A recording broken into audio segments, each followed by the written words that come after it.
Good evening, ladies and gentlemen, or I should say, probably mostly gentlemen. At this point, I will ask for you to all rise in game, take off any in game hats that you have while we sit through a presentation of the national anthems.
Okay, hopefully everybody can hear myself and my co-caster Dalfan. How you doing tonight, Dal? Oh, love it, love it. All right, let me make sure because I have a feeling they can't hear you. So,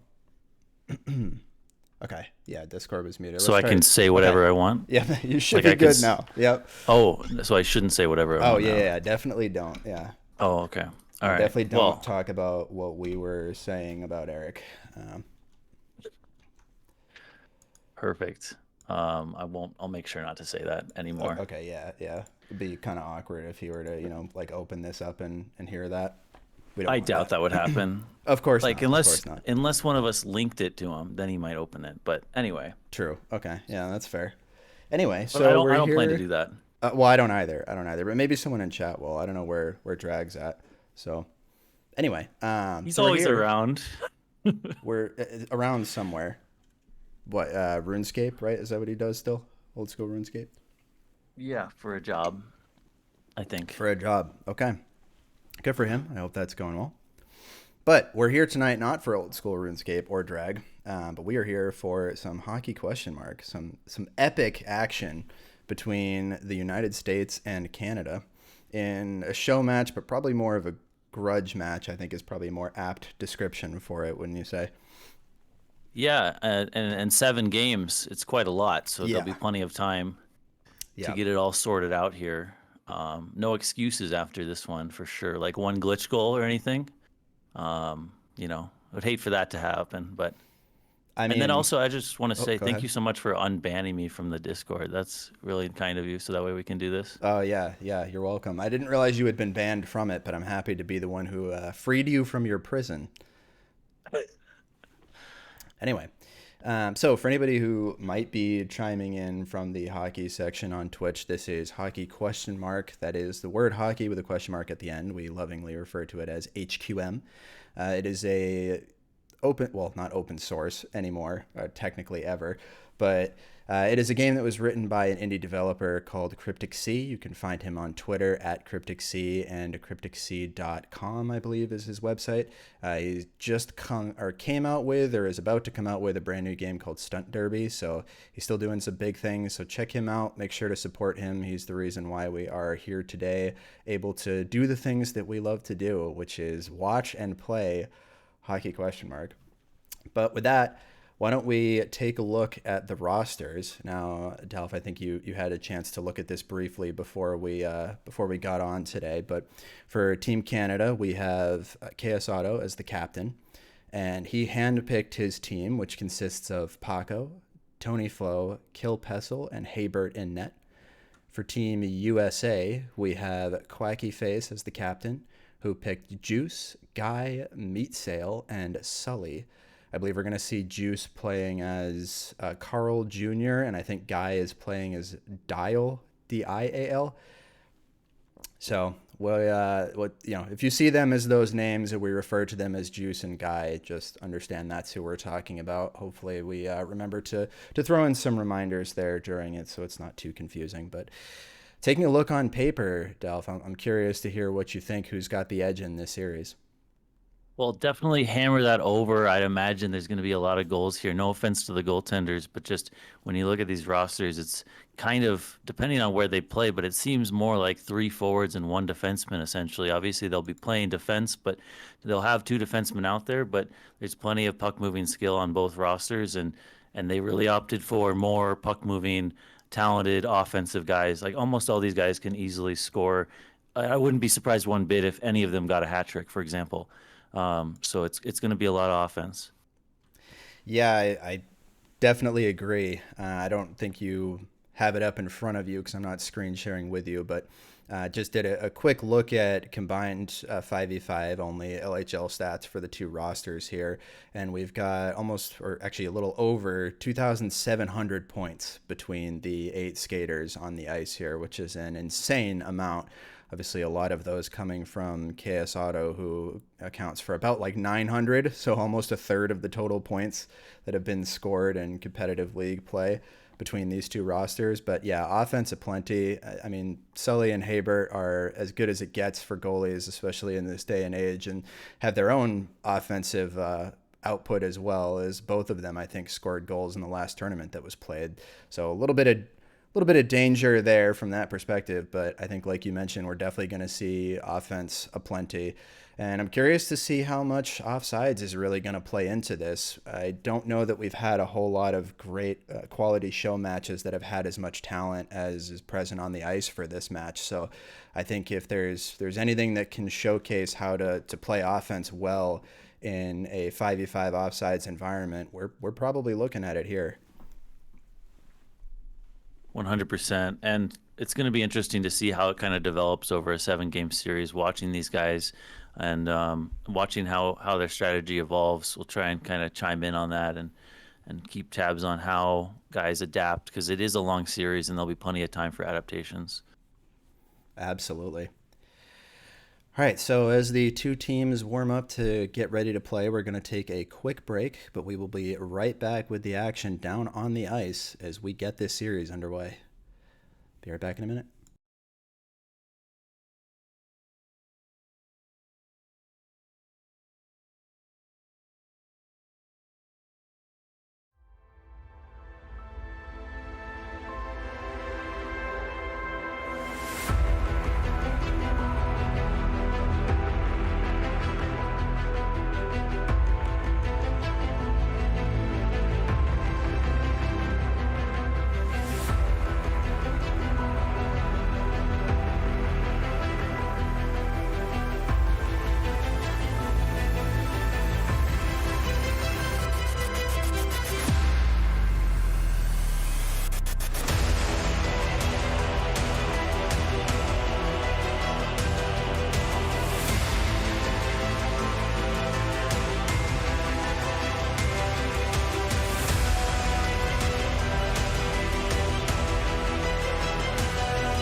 And we are back.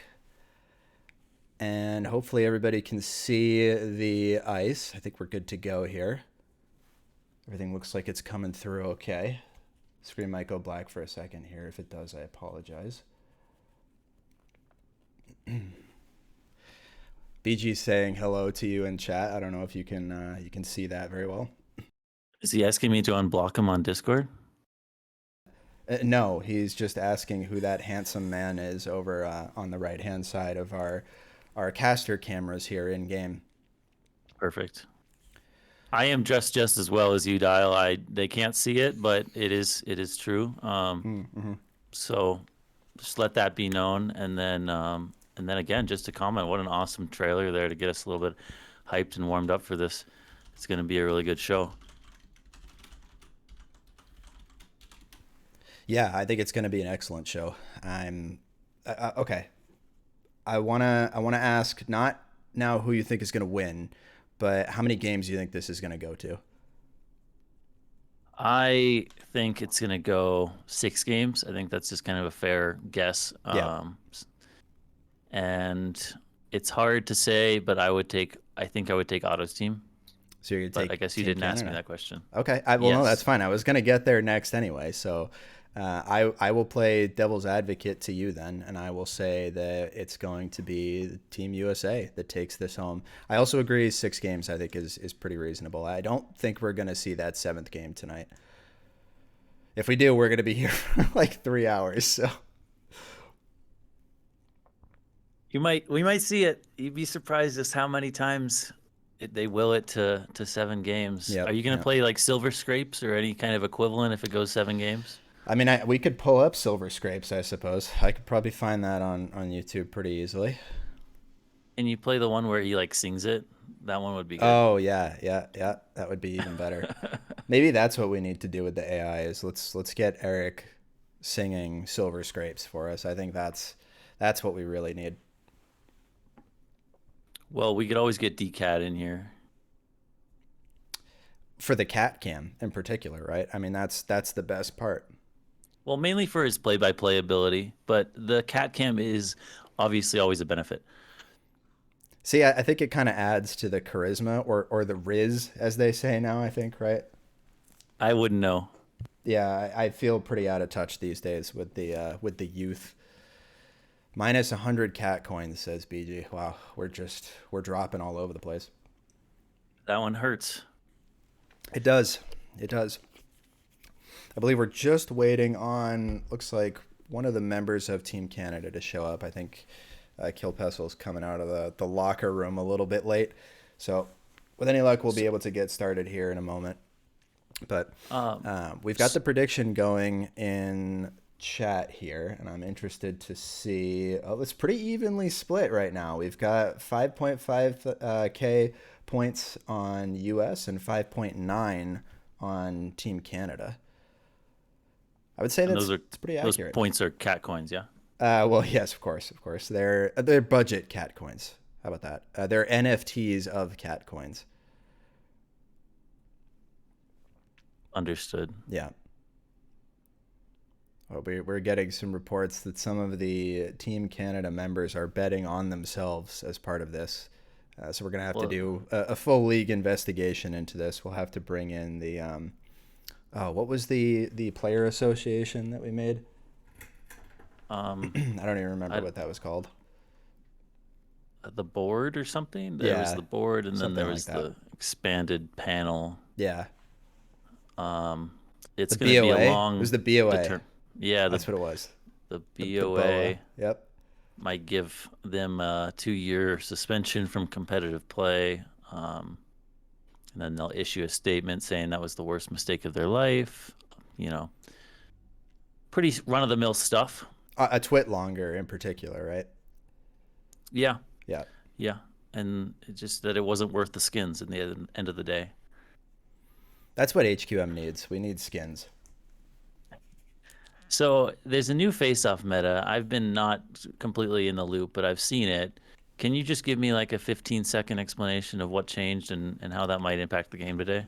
So I believe they win it back right now. and it's something to do with like basically whipping your head straight back at the start of the face off. So like right before the face off goes through, you're looking back up at the sky, and then as the face off happens, you immediately like snap down forward, and it kind of launches you forward just enough to be able to reach out and grab the puck more quickly. But you have to be able to win it to the right because you're like the way your stick is coming from at that angle, you can't get it to the left that way. So I think it's all about that back right win now. It looks pretty awkward if you watch them do it. I have not been able to master it myself, but I know Gotcha. like Quacky, KP. There's a few people in this game. I'm not sure who's going to be playing center, but there's a few people in this series that are very very good at it, which does actually lead me to another point that I was curious to sort of get your thoughts on is what positions do you think everybody's going to play here? Because a lot of the people in these or on both of these teams are typically looked at as forwards more often than defensemen. Yep. And so we kind of talked about that earlier on. And any of them essentially can play in either spot and have played in either spot. Well, for Team USA, I would assume Quacky and Meatsail would play up, and then Juice and Guy would play back. That's obviously open to change. I don't know if you agree with me there. I might be out of the loop. There might be something else going on there. Yeah, no, Thoughts? I would definitely agree. I think, Guy has never been one to play a whole lot of defense in the past, but I think he has a play style that would be really well suited to defense if he, decided to dedicate a bit more of his time to it.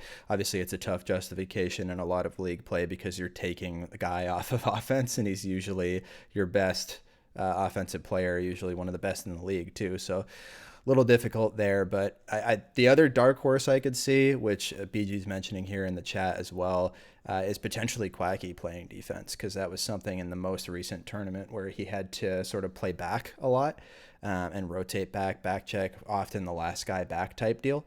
So I could see him being involved a lot more defensively and potentially, rotating around with Guy to give them both opportunities to be able to skate up with it. So maybe Guy spawns in on defense and Quacky takes the faceoffs, but they may kind of interchange there, I think, during the game.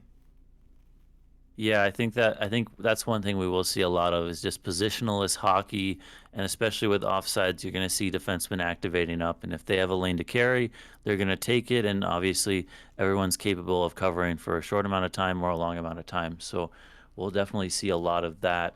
And then so shifting over to the other team, I think that one's a little bit more cut and dry, but I could be wrong. I would assume Tony and Paco would play D, but at the same time, I know KP kind of likes to play D sometimes as well. So, have you had any communication or idea of what they're going to be able to do? Apologies, had to cough there, but no, I have not had any communication with them, so I'm not sure in particular what their plans are. But as you mentioned, KP does enjoy playing defense. He has played it before. I think he got some of his first LHL starts in technically as a defenseman for a Toronto team at one point in time. So I could see that. I could also see, again, kind of a dark horse pick of Otto playing defense. He played one season of it and won best defenseman from that. Was very much playing a pretty aggressive style of defense, but was constantly back when he needed to be. So I could see that happening as well. Paco actually more recently has played more offense, is my understanding. So he's kind of had a little bit of a shift there. I would probably put Paco and Tony on defense, though, or at least start with that, and then let Otto and KP work what they can up on offense. And that gives you some good opportunities at both points because you have some pretty offensively talented guys on defense there in both Tony and Paco that can not only, take some shots from the point, but can also make a guy miss at the line and get into a better position to take an even better shot. So I would agree with your assessment. Perfect. And it seems like we're almost ready to go here. Yeah. I hope so. Yeah, we're still trying to find wherever KP is. Not sure if he fell asleep or is stuck in a league game or anything like that. So Well, we're both Americans, so we won't that is be true. helping out in that category. But Yep. I'm sure he'll turn up here shortly. Yeah, fingers crossed. I don't believe either team has any subs lined up in particular. So I know Austin was around for Team US, and I think there was some conversation about pulling him onto the team. So that may have been a possibility at one point, but that doesn't really help out Team Canada, who actually doesn't have a ton of people left Well, from I'm Canada that are sure playing the game. So Dick Dug's always available. He's always just kicking around. So that is true. um, we'd be happy to, give him a call and have him jump on there. That is true. Dick Um, Dug probably is around, and he's probably shirtless. any chance we could get Sully on for a quick interview? Yeah, yeah. Why don't we take a look? Let me drag him in. Sorry, you're gonna get Oh a yeah, don't black even tell screen him. here, but yeah, I'm not gonna tell him. I'm not gonna tell him. Oh, wait. So, Okay, yeah, that's fine. all right, let me get this real quick. All right. Oh, Sully's in chat here, so he might hear. All right, he's been yanked. Hello, Mr. Sullivan. How are you doing?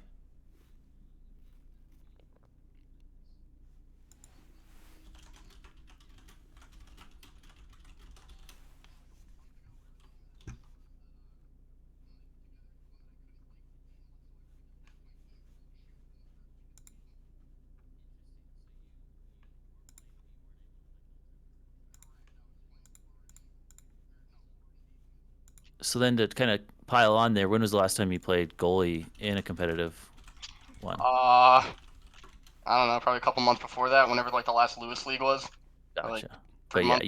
you'd obviously be fairly warmed up just from playing pub stars and the works of usual Yeah, I mean, play. I, All I right. like never do that anymore, so I'm woefully unprepared for this game. So I Well, mean, see how it goes.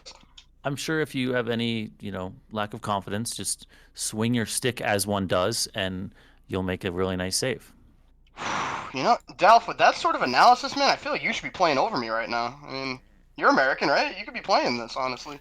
Um, that time has come and went, but I trust that you'll hold down the fort for us Americans here and help lead us to victory here. Not Everybody that has I'm to leave the biased. broadcasting booth sometimes, so I understand. Delph and I What are what gonna wind up being in the retirees game. What is that game they do every the year, every couple of alumni? years? The Yeah. alumni game. Yeah, exactly. We'll be playing on Team US for the alumni game.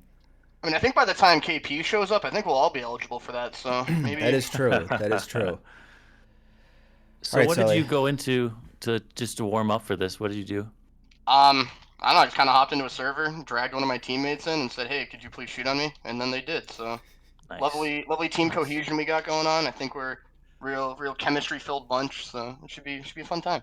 Well, it sounds like it's going pretty good. Team Canada might already be imploding, so just hit them hard and hit them fast, and I'm sure you guys will have a good series here.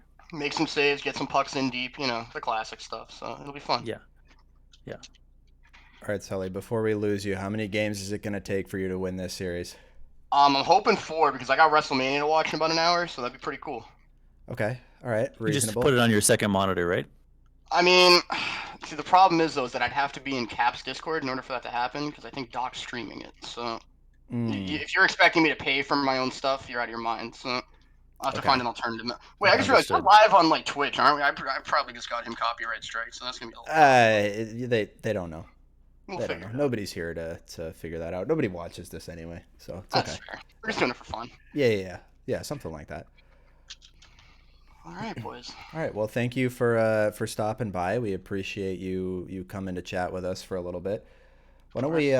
Why don't we see if we can pull somebody else in? Let's try to get somebody from the Canada side. I wonder if we can pull in like Paco. Maybe should we do that? I don't really like him, but that's fine. Okay. Yeah. Let's do that. All right, later, I'm gentlemen. gonna yeet Sully out. Goodbye. All right. Let's pull in Paco. What a great young man. Sully is a great young man, but you know who isn't a great young man is this guy right here. How you doing, Paco? Oh my gosh, hello. I just got pulled in here. You did. You just got pulled in here. Am I How's on the that feel? stream? Yo, what's up? Yo, Dalf, how's it going, man? Hi. Oh my god. It's an honor. Are you nervous? How you feeling tonight? Um, I'm kind of pissed that KP just fucking like fell asleep or something. But I'm not surprised, but yeah. we're trying to get him. Maybe he thought that I was supposed to start at 7:50, but We also got Leafs on speed dial here, so he might be hopping in soon. So Get a little sub until KP shows up. yeah. But I mean, I feel good. I'm hyped. Okay, Another that's good. team. That's good. They ain't shit. We can fuck them up. Did you get any warm up? We didn't get any scrims, but You did I not mean, get any scrims. Oof. no, we don't need that. Oh, okay. Game All right, one's I understand. game one's the scrim. And can we get a little bit of insight in terms of what positioning, how your team will kind of deploy here tonight? Yeah. So definitely Tony on D because he's a baller on D. I think if KP is here, that I'm gonna play D as well. I think it just works out better that way. Maybe auto. We'll see. We'll see how game one goes. Because obviously the defense gets more touches too on the puck. So if we can't break it out well enough, then maybe we'll switch it up, put auto back there, and then he'll be able to break it out better. But it's gonna be more fluid, We Right. were talking about Positionless that. Yeah. hockey. We were Yeah, trying to that's the figure plan. out whether or not there would be the dark horse auto on D. But Austin is pointing out in chat that Otto is usually a griefer when he plays D, so Team Canada should be careful. Is that something you're Yeah. worried about at all? I mean, I'd play back for him once he goes up. Wow, what a guy! Yeah. That's why I mean, we you're got. the team player that Team Canada needs. Yeah. All right, maybe I need to start this soon. So, Okay. KP's here. Yeah, it looks like KP's here, or at least somebody with KP's name is here. And you know what? That's good enough for me. So Beautiful. let's roll with it. I'm gonna move you back to your channel, and we'll get into All right, it. guys, have fun with the cast. Thank you very much. Good luck. But not too much luck, though. Got Yep. him. I was crossing my pinky toes. Yep. Me as well. Okay. So we look like we have just about everybody here. Teams are filing onto the ice, so we may finally actually be underway. So I am excited now that we've had a very extended pre-game show. Good 15 minutes longer than I think what we were anticipating, but it is what But we it is. practiced, fortunately, and we developed all this content That's true, to actually. present That is to true. you. Yep. So it all worked out, really. And there were definitely no audio issues at any point that I had to scramble to fix. Definitely not. So great stuff. BG said that was a really good pregame. So we've got BG's vote of confidence, which I'm going to be honest, just doesn't do a lot for me, but it's something. So we'll make it work. And with that, we have both teams fully on the ice here. So again, we have USA, which is going to be captained by Quacky Face. We have Meat Sale, Carl Jr., who is also known as Juice, Dial, who is typically known as Guy or Guy LaFleur, and then Sully in net. And they're on blue side for tonight. And on the red side, you'll see we have Carl, who is KS Auto. He's the captain for Canada. Paco, who we just spoke to a minute ago. Kill Pessel, who was mega late. Tony Flo, the always dependable. And then Haybert, who is in net for Canada and was probably the only reason that Kill Pessel actually showed up to this. So shout out to Haybert. We'll give him credit for finding him, even if that wasn't the case. But all right, so I think we are good to go. Should hopefully see the start of the game here in just a minute. Sully getting a little antsy. I know he's worried about missing his wrestling stream. Absolutely, and he's got His very legal stream, of course. Yeah, and that's why he was so upset, was that he paid all that money. Yes, exactly. Yeah, paid a lot of good money for consuming that content. Just like everybody here in chat paid a lot of good money to consume this content that we've put together, right? Well, I subscribed to this, Twitch Prep. and I'm on it, so I feel like I might get some kickback on that. I don't know, like 7 month subscriber here. Just by the way, Look, we'll have to talk about that, off the air. Where's my fucking money, Dial? All right, here we go. Ask Dick Face Dug. up gets ripped back. Quacky has control here. He's going to slide it up. Nice little stretch pass up the middle, but gets just a little bit pushed too far. Here we are in the neutral zone, a little 50-50 puck. Meat Sale is going to collect it and try and shuffle it up the ice, but it's just going to get dumped into the corner here. And Tony Flo will go back for it. Looking at his options, Stretch up on the left side. He might take it. Pushed up slowly. KP slides it across, but tipped too far. Goaltender's going to clear this up the ice, and here we are. We're going to see a lot of back and forth like this. Yep. Hey, Bert's coming out to play this one. Pushes it up the wall. And this one is going, my but God. amazing bat down there by Juice. Yeah, that was Juice. It's going I to take think me a that got couple that. reps. Yeah, that's okay. That was gone for a breakaway, and boom. We've got 7 games to get into it. But yeah, fantastic defensive play by Juice. And again, for those who might be watching that aren't familiar with the game, that's really hard to do because you're in first person perspective. He can't see that coming from a third person camera or anything like that. So he has to either whip his head around or just have a really good insight on where the puck is coming through the air to be able to swat that down. So super impressive stuff, demonstrating why these are some of the most talented players in the game. Absolutely. And it just didn't look like he had quite the reach to get there, but then swings at it and is able to get there. But here we are. A shot off by Tony Flo. Very nice save there by Sully. This puck's just getting shoved up and down the boards, and now it's going to be collected by Quacky Face. He looks like he's going to try and pass it cross ice. Dial receives. See, I keep keep fighting in that one because I'm reading it on the screen.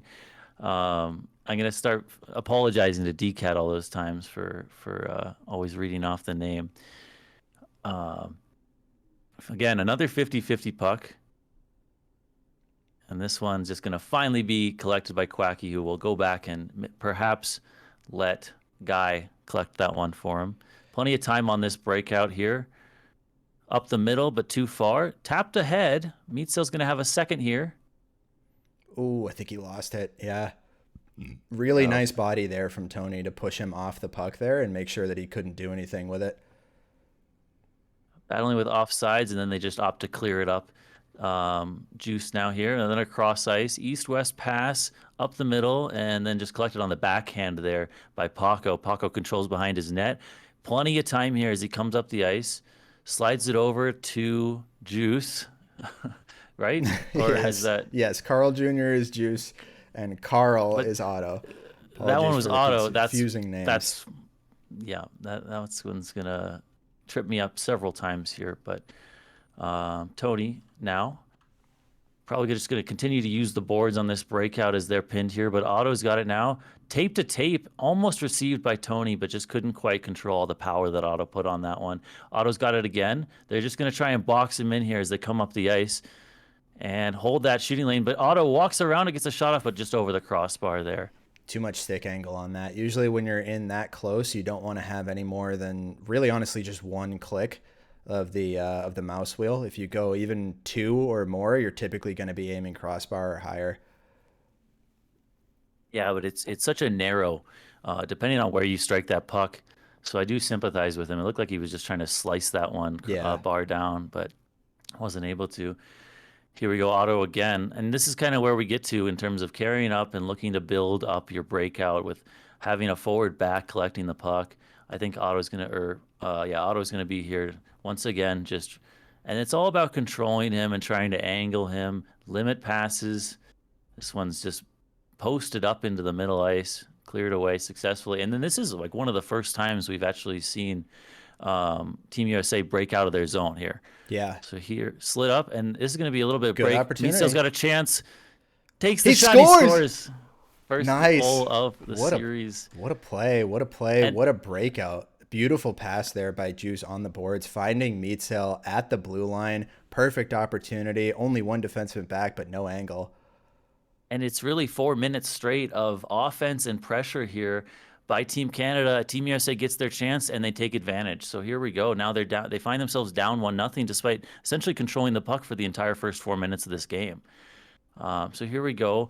Juice sends it up the ice. That one's just tipped away by KP, and Paco's going to grab it there on the backhand. Once again, scooping this up, looking down ice, finds KP, but it's just a little bit too early. Cut off instead by Juice. It was a nice back check there. I think Otto got a stick in that to prevent a offensive opportunity for Team USA, and Tony with his own chance now. Passed up to the point. Paco walking in, blocked away. I wasn't sure who got the stick on that one. And then here, Otto just barely holds the line, gets the shot off, but it is blocked again by Juice. KP's got an opportunity with this one. Sends it up to Quacky Face. Quacky receives on the backhand, carrying down the wall, looking to get a shot off. Gets the shot off, but saved at the freaking buzzer. Just barely gets that shot off on time. What a period. When that one dropped and just trickled down towards the net, oh man, I was literally on the edge of my seat there until that intermission came up. But I was a little worried we were going to see the goalie lose it in his feet and just watch that one trickle in anyway. I'm sure you've been there many times before as a goalie yourself. I always just tried to lay it right in front. I thought it was for style points. Then I Yeah, try and yeah. play it, but sometimes it does bat away, or if you're not the first, if you're not able to get to it in time. But here's Meatsail pulling it across, looking to walk, but gets pushed away by Tony Flo. Good defense on that one. Really good defense there. And Austin just pointed it out in chat. I was about to make the same comment here. USA with a lot of active sticks today. We're seeing them getting a big into the shooting lanes and the passing lanes, doing a great job of having just their stick in the right place all the time. Despite the offensive pressure that Canada has put on, they haven't really been able to convert that into a whole lot of shot opportunities. Team USA just had a nice little cycle up and down the wall, 4 or 5 passes in a row, but it was finally controlled by Team Canada and closed off. And here you just see more controlled play. Going to get pushed back to Haybert. Going to have an opportunity, sends it up. It's a little bit blocked away, but still goes to KP here in the neutral zone. Sends it in, a little bit of a rim dump in, and so he's going to come out and see what he can find. Slides it right up the middle, but just a little bit too far for Quacky Face. Haybert back and forth, goalie to goalie to goalie. Now finally D, Tony Flo's coming around the corner. F1's got him a little bit angled off, so he's going to drop it back. Here comes Otto. Again, this is what they're looking for, right? Building Otto for the controlled breakout. And this is what Otto does best here. Slows down the game, takes control, and forces the other team to have to collapse on him, which credit to US. They did it right there. They force the pass, and then they get the poke check on the guy that they do pass to. So that's what it's all about. And this is going to be the battle over seven games, essentially, hopefully. And now Quacky's going to have his opportunity at it. Slides it across, controlled, but bodied away, and then finally poked. Here's Juice. Can't quite control it, but he's got a backskating defender. Can he push it away? He does. Pushes into the corner, chases after it himself. This is a D jumping up. Still has got it. Looking for the centering pass. No, is he going to wrap it? He tries. Was that saved away there? I couldn't quite see. I couldn't tell. We'll give it to Bert. Oh, a little bit of offside so we can all catch our breath here, but makes me want to change my camera angle because that was so close and a really nice play by Juice to control that puck all the way. And finally, just the patience on it. When the puck comes back to you in the corner, but you don't have enough speed yet, it's so hard to build that speed back up. Really impressive just control of the puck, maintaining possession there. It's something that's very hard to do in that circumstance, like you said, with the lack of momentum too. And just Juice does an excellent job with that. A little sketchy there on the physics puck, and they might not be out of the woods yet. That was Tony Flo getting his stick on that one. It was a tough arcing physic puck that was coming right down onto Haybert. He was twitching there. I could see him quivering, but he was able to get bailed out by his defenseman. But again, this puck is still physicking, finally settling down for Meatsail, and he's going to look for a board bounce, trying to play with his backhand. Fortunately, he does get the body on KP, so his team will collect. Slides it across to Quacky Face. Quacky Face got a little bit of narrow space, finds the aerial pass over to Meatsail, slides it, but can't quite get the shot on net. Still possession for them, and Guy shoots that one over the net. Meatsail's probably going to let this one go. No, he looks for the centering. Tape to tape, Quacky Face, backhand again, spins and tries to get that one on the third straight pass, but can't quite put it in. Physicking towards the net, but that one is also saved by Haybert. Any thoughts on that sequence? US is coming alive this period. Oh my goodness. We are seeing some incredible stuff out of them. These are just jaw-dropping plays. I have to say, kind of blue balling as well here. I'd love to see them be able to put one of these away. This is crazy what they're pulling off right now. Trying to have a breakaway here, backwards skating, fighting 50-50 puck, and finally slides across to the right point or left point, and that one's just stumped in. I don't think that they're going to win the race to this, but it's so close. Back to the point. Juice shoots, but it's blocked away by Tony Flo. Juice shoots again, slides it back door, but just can't quite get his backhand on his Quacky Face. And here we got a control breakout for Kill Pessel. He is boxed in, but we'll see what he can come up with, what he can create. Takes the shot, grounder, cross ice, dumped into Tony. Tony's got control in the corner, but that one is poked away by Dial, which is Guy. And then, again, Otto has control, pulls it off the wall cleanly, looking to walk and shoot, and just banks it off the side of the net. What a series of moves there from Otto, and that is what he's known for right there. Just in a phone booth making the U.S. defense look silly. And we've seen how good this defense has been throughout the course of this game so far. Oh, But and we an might have a breakaway opportunity. here. Missed puck. He's trying to carry it back in, but fortunately just pushes it too far, and the goalie comes out to take care of that one. Juice sends that on net. Goalie was a little bit out of position, but no problem because it goes wide. Meatsail and Paco wrestling for that puck. Tony Flo's going to have it on the wall, pushes it 5 back to seconds left. Paco. Paco looking to make a quick play here. Otto needs to take care of this quickly, but that one's going to settle us down. And wow, what a close game. We've had chances, but still 1-0 on the scoreboard. Just that one goal, that one little mistake or kind of quick play that stands as the difference right now. Yeah, you mentioned it that, after the first goal by, or I guess the only goal by Team US here, that all the momentum up to that point, the first 4 minutes or so in the game, was pretty much with Team Canada. And since then, since scoring, US has completely taken that back. And this has been entirely in control of the Team US side for the last 6 or so minutes of play. And another potential opportunity now as Canada loses the puck in their own end. That's going to get cleared away, though. Fortunately, that was just a little bit of a misplay. I wasn't sure if that was Paco who lost that on his backhand there, but no worse for wear. As instead, they're going to actually get a chance on the puck. Should have probably settled that one, but for some reason the puck just popped, and it's going to get cleared down or out of the zone at the bare minimum. Here's Otto trying to cut back, make something happen. He puts it up to KP. KP wants to put it across, but instead it actually works out. Tony's got a little bit of a break, one-on-one, looking to make something happen. Just gets bodied perfectly there by Juice, as he is infamously known for. Here you go, up again. Now this is Team USA looking to make something happen, but it's just too far. It goes through both Meatsail and Quacky Face, and Haybert will collect. Rimmed up the wall. Paco catches, releases across, but too far for Otto. So now once again in the neutral zone, immediately countered up ice, and it might be a breakaway. Quick wrister, and what he a save. tries to slide it 5-hole, but can't get it through. Great save by Haybert there, and that's going to keep it at a 1-0 goal. Mark that save down if they do come back and try and make this 1-0. That save is the difference for sure. That was insane. You got to give credit to Haybert there. At that point, you're playing pretty much a guessing game, and it's all about whether or not you can predict where they're going to be able to shoot. And Haybert, standing tall in a 1-on-0, keeps this a 1-0 game.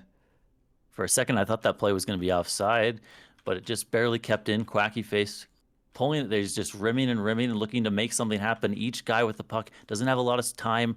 Finally stretched out the ice, but turned over immediately. And here you go, one-on-one. Quacky Face looking to make it 2-0. Again, finds it through the 5-hole the second time around. That is 2-0. Just a little bit of a mistake made by Team Canada handling the puck through the neutral zone. Oh, you gotta feel for Haybert there. Another situation where there's only so much he can do, and he got a piece of it. He got almost enough of it. But as I was mentioning, my concern with that shot at the end of the first period, how it might just trickle in behind him. And maybe the caster curse here is that's what we just saw. Haybert gets a piece of it, but not enough. And that's 2 assists now for Juice, who has been playing extremely well defensively and also the main driver behind these 2 breakouts. It's so hard when the first shot goes 5-hole. You get 2 grade A looks one-on-one with the goalie. The first one gets saved 5-hole. You don't think they're going to go back to the 5-hole, but just the gall to take that shot again. And now that one will go too far, so Haybert will be able to come out and make a play. He slides it over to Tony. Tony, they just need to make something happen because the clock is ticking here. Stretched up the middle. They're going to try and tap it across, but just the trajectory of that pass was not perfect. Paco has control. He's going to probably just put that one deep and trying to eat some more clock here.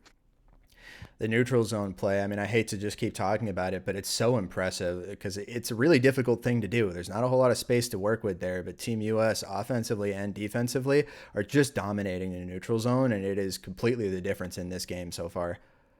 And it's been a bit of counter, just wait for mistakes and then take advantage when your team makes it. That's what a lot of the offside play ends up boiling down to because it's so hard to create something, but it's a lot easier to capitalize when someone else turns the puck over.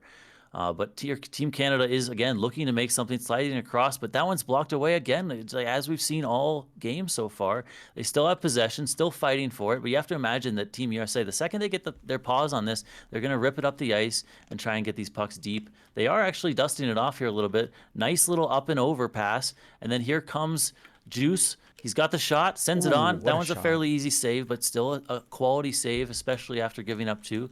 Good save there by Bert, and now they're going to need to essentially score on one of these next 2 possessions in order to have a chance of tying this game up. And that one goes too far right away. Oh, go Again, ahead. there it is. Just a free clear. Meat Sale might even be the first one in this. Haybert needs to come out, and he's going to try and play it up. But again, possibly too far offside. Again, Under just a minute to back go. Canada needs to find something here. They got to get one. control. Nice pass over. They'll have a little bit of a lane for Tony Flo. He'll have to put this on his backhand. Immediately gets cleared down the ice again. Clamped up. This is 4 straight attacks. Immediately just shut down by Team USA. So difficult to find any space. Here's the D to D. Up, stretched, blocked away by Juice. Juice sends it in. Touched over. They might actually have an offensive opportunity here. You have to wonder if they would go ahead and pull their goalie on this next possession, but it's really boiling down. There's not a lot of time left. Yeah, and can't get possession of the puck either. 15 seconds left. That one might even go just back into the corner and rimmed around, back into the corner. You have to, yep, that will seal the books on this one. So Team USA takes down Canada in the game one, up 1-0 down with a 2-0 win here. Amazing showing for Team USA, and we will be back in just a minute with an interview with one of the players.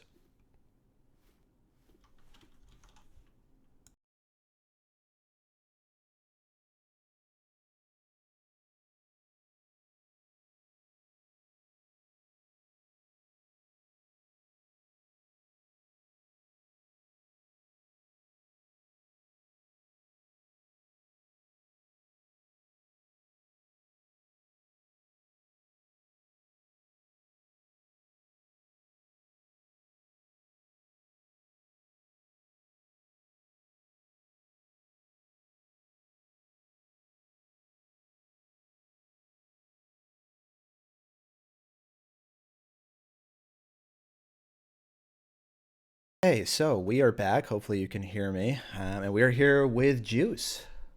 Hello. Juice, welcome to the cast. Thank you. How you feeling after that game one? It was good. I felt like we played really, really well. Yeah, I would definitely agree. I think you guys were just stifling. It took you, a couple minutes to get into the flow of it, but the defense and forechecking and back checking, honestly, all three were, I think, the keys to that game. Completely shut down any offensive opportunity that Canada, even potentially was sniffing around. And so far, only through one game, you've been able to control the beast that is Otto. Yeah, we've been I've actually felt, at least myself, I felt like I've been playing auto really well. Um, and it helps, when you have Guy as your D partner, you can rely on him. And yeah, I mean, the comms are great. We're just playing really well. I don't have the stats in front of me right now, but it looked like you kind of outpossessed in that game, maybe 70-30, 60-40, but then come out on top. You're able to create these counter attack opportunities. How much of your game plan is based around stopping Otto and then looking to counter? Is that kind of the conversation at all? A little bit. Obviously Otto's, a insane offensive player, so we have been focusing on him, but Um, after we stop him, we're just relying on the comms. Whoever says they're up middle, up same, whatever, that's what we do. Right. Perfect. Well, I think that'll do it. We'll let you get back on the ice here. Team Canada looks like they're ready to go. All Real, right, real thank you quick guys. question for you, Juice, before you go. Yep. What is the best way to reheat pizza? The best way to Yes. I just microwave it on the reheat option if you have that. Interesting. Okay. There, you could choose the option, excuse me, of just having it cold too. That's an Yeah, acceptable answer. that's fine. Okay. All right. So you're going with the microwave over eating it cold or anything else. Yeah, Okay. typically that's what I do. Okay. All right. Reasonable. Reasonable. All right. Well, thank you Yep, very yep. much. Best of luck in the rest of the series and pour it on for Team US. All right, thank you guys. Thank you. Okay, What a great guy. Yeah, he is. He's definitely one of the better guys in the community. Juice, the person we were just speaking to, has been playing as Carl Jr. for Team USA. He's the one who made the trailer that you saw earlier in the broadcast, if you were watching, when we first started. So he does some awesome stuff for the community. We're really, really thankful to have him and have somebody as quality of a human being and also as a content creator as him, as he's been able to create some really awesome highlights as well But it looks like we are good to go to get back into game. Delph, any thoughts on what Team Canada can do to get back into this and get one back in the win column? Well, it's just about how you start. I think. I mean, when you go back, and not to just keep going on Juice, but they were gone on a breakaway. Juice barely gets on that little tip, is able to save a breakaway, and that really changed the whole complexion of the game. So we'll see how this one starts. I'd like to see Team Canada just be willing to play a little bit more north focused instead of always trying to carry pucks. Just be willing to release a puck and kind of go to work as Team USA was doing. So we'll see, but. We're already underway, and here's the breakout for Team Canada. Up over to Tony. Tony's going to slide it across, and we might have a little bit of a one-on-one here with Paco looking to carry through, but again, Juice, just a stone wall every single time they try and nutmeg him, and it's just immediately closed off and then cleared down the ice. That's so hard to do. I don't know if Dial, you can chime in, but just as a defenseman myself, you can get the stoppage on the puck, but sometimes that loose puck ends up punishing you because you can't get the clear on it. Every time so far, Juice has also gotten the clear. Yeah, it's incredibly difficult to do, and we'll get back to this thought in just a second. As an offensive opportunity for Nice little save Quacky. there by Bert. I couldn't quite tell if it was on net. Might have been going posting in or posting out. But We'll yeah, that count was it. a We'll really count nice it. We'll give him the chance. stats. We'll give Haybert some, Here's a point shot though. KP gets blocked away there by Guy, which always gives me pause. But Haber coming out, just going to chip this to the corner, and then Tony will see what's available to him. He's going to rim it around Paco. Great opportunity here, but just slides by him. That one always feels bad because you know you have time and space. If you can get that one settled down, you can make a nice play. But instead, it'll be Juice collecting this one, curling up the ice. No, he's going to stretch it up to Meatsail. Meatsail receives What a on the, and then pass. he's pushing, but just can't quite get around Tony. And then countered. Here's the counter. Looking at Otto, wants to make a backhand. He slides it across. Point shot for Paco, but it's just a little bit too far. He's going to have to line this one up. Gets lined up, but then it is blocked away. The Meatsail pushes it out of the zone. Yeah, some good opportunities there for Canada. Definitely something for them to build on. We're going to need to see them continue to get some of these chances. They have to make it through the neutral zone with possession. This seems to be the crux of the issue for them. And speak of the devil, they lose it again. And that right there, I think, is a good example. Like, that's where you can chip to space, go off the wall, and then make a play for your team or yourself to chase into it. But here's another shot off the post. That one came out of thin air, and that's just how Otto operates. Another one, shot wide. They're going to keep the Got another pressure chance. on here. Otto wants to shoot. Thinking about blocking that one, Quacky thinks better of it because he realizes he might be able to put that one in his own net on accident. Instead, finally, Quacky's going to get a chance working out of the corner and then passing it cross ice. Here comes Juice too far. Might try and poke it in deep. Gets it up in the air, floating. This might come down in one way or the other, but Team Canada is able to settle it down. And then eventually, looking to clear it. Little At this point, they Meatsail. just kind of want to clear it. Tony's going to, or no, Paco's going to go in there instead. Paco curling up on his backhand, looking for the availability. Wow. Dangerously kind of puts it right through the slot, but it is a pass, and that's where you will be rewarded. Cross ice. And then at this point, they might just dump it in. There's the chip, but gets bodied. The two guys just run into themselves, and instead it'll be Team USA's puck. Yeah, you can see where offsides definitely kind of hurts you a little bit there in terms of some of the muscle memory for the way that we used to play the game without it. Typically there, you'd want to send that second guy deep into the zone so you can kind of chip past that up to him. But with offsides on, he's not able to go gain that ice there, gain the space. So you can't make that chip play up, and you're forced to sort of sit there, hold the line, lose momentum, and, well, we see how that goes. And that's what makes it so hard to stretch up the ice. So you feel like you need to carry, and it just becomes a 50-50 battle as you come up, and then the puck might get bobbled, and you never know how it might come down. That one is centered, and Guy's gonna have a chance, but instead it gets turned over 2-on-1. Here comes Paco. Juice looking to defend this. They pass early, 2-on-1 still, sliding it back across. You have to imagine Juice just clears that one away. Way too slow. That one is easy for Juice. Oh my goodness, you had him dead to rights there. Juice forced to cover the pass and the shot, but the cheeky little pass, the disrespect to Juice.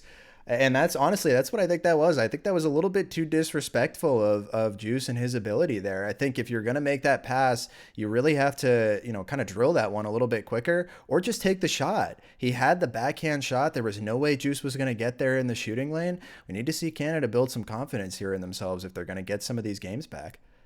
Yeah, and you have to know Sully's just thinking about WrestleMania right now. You never know what shot might just go in. And they haven't really gotten that much shot volume against him so far. So you don't really know what you have in him. Hey, Bert's made several saves, several quality saves. And instead, Sully's just kind of getting bored back there. So I think Team Canada needs to be willing to shoot the puck here. 5 seconds, and that might just do it for the period. Yeah, they're just going to rim it back down. Thoughts, Dial?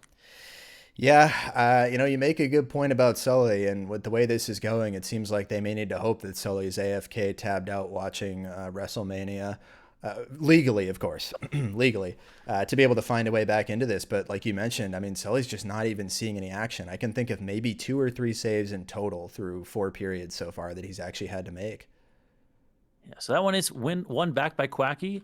Sully's going to come out and play it. There's a little bit of the action you were talking about. Let's see what he finds. Just going to actually dump that one in. If icing were on, that would be called. But instead, it is Tony Flo's puck. And I'm sure he likes it that way because he gets to make a play here. Find a pass option, decide what he wants. Forced to go up in the air, body now. This one's battling. Swiping away is Offside. Meatsail, and there's offside.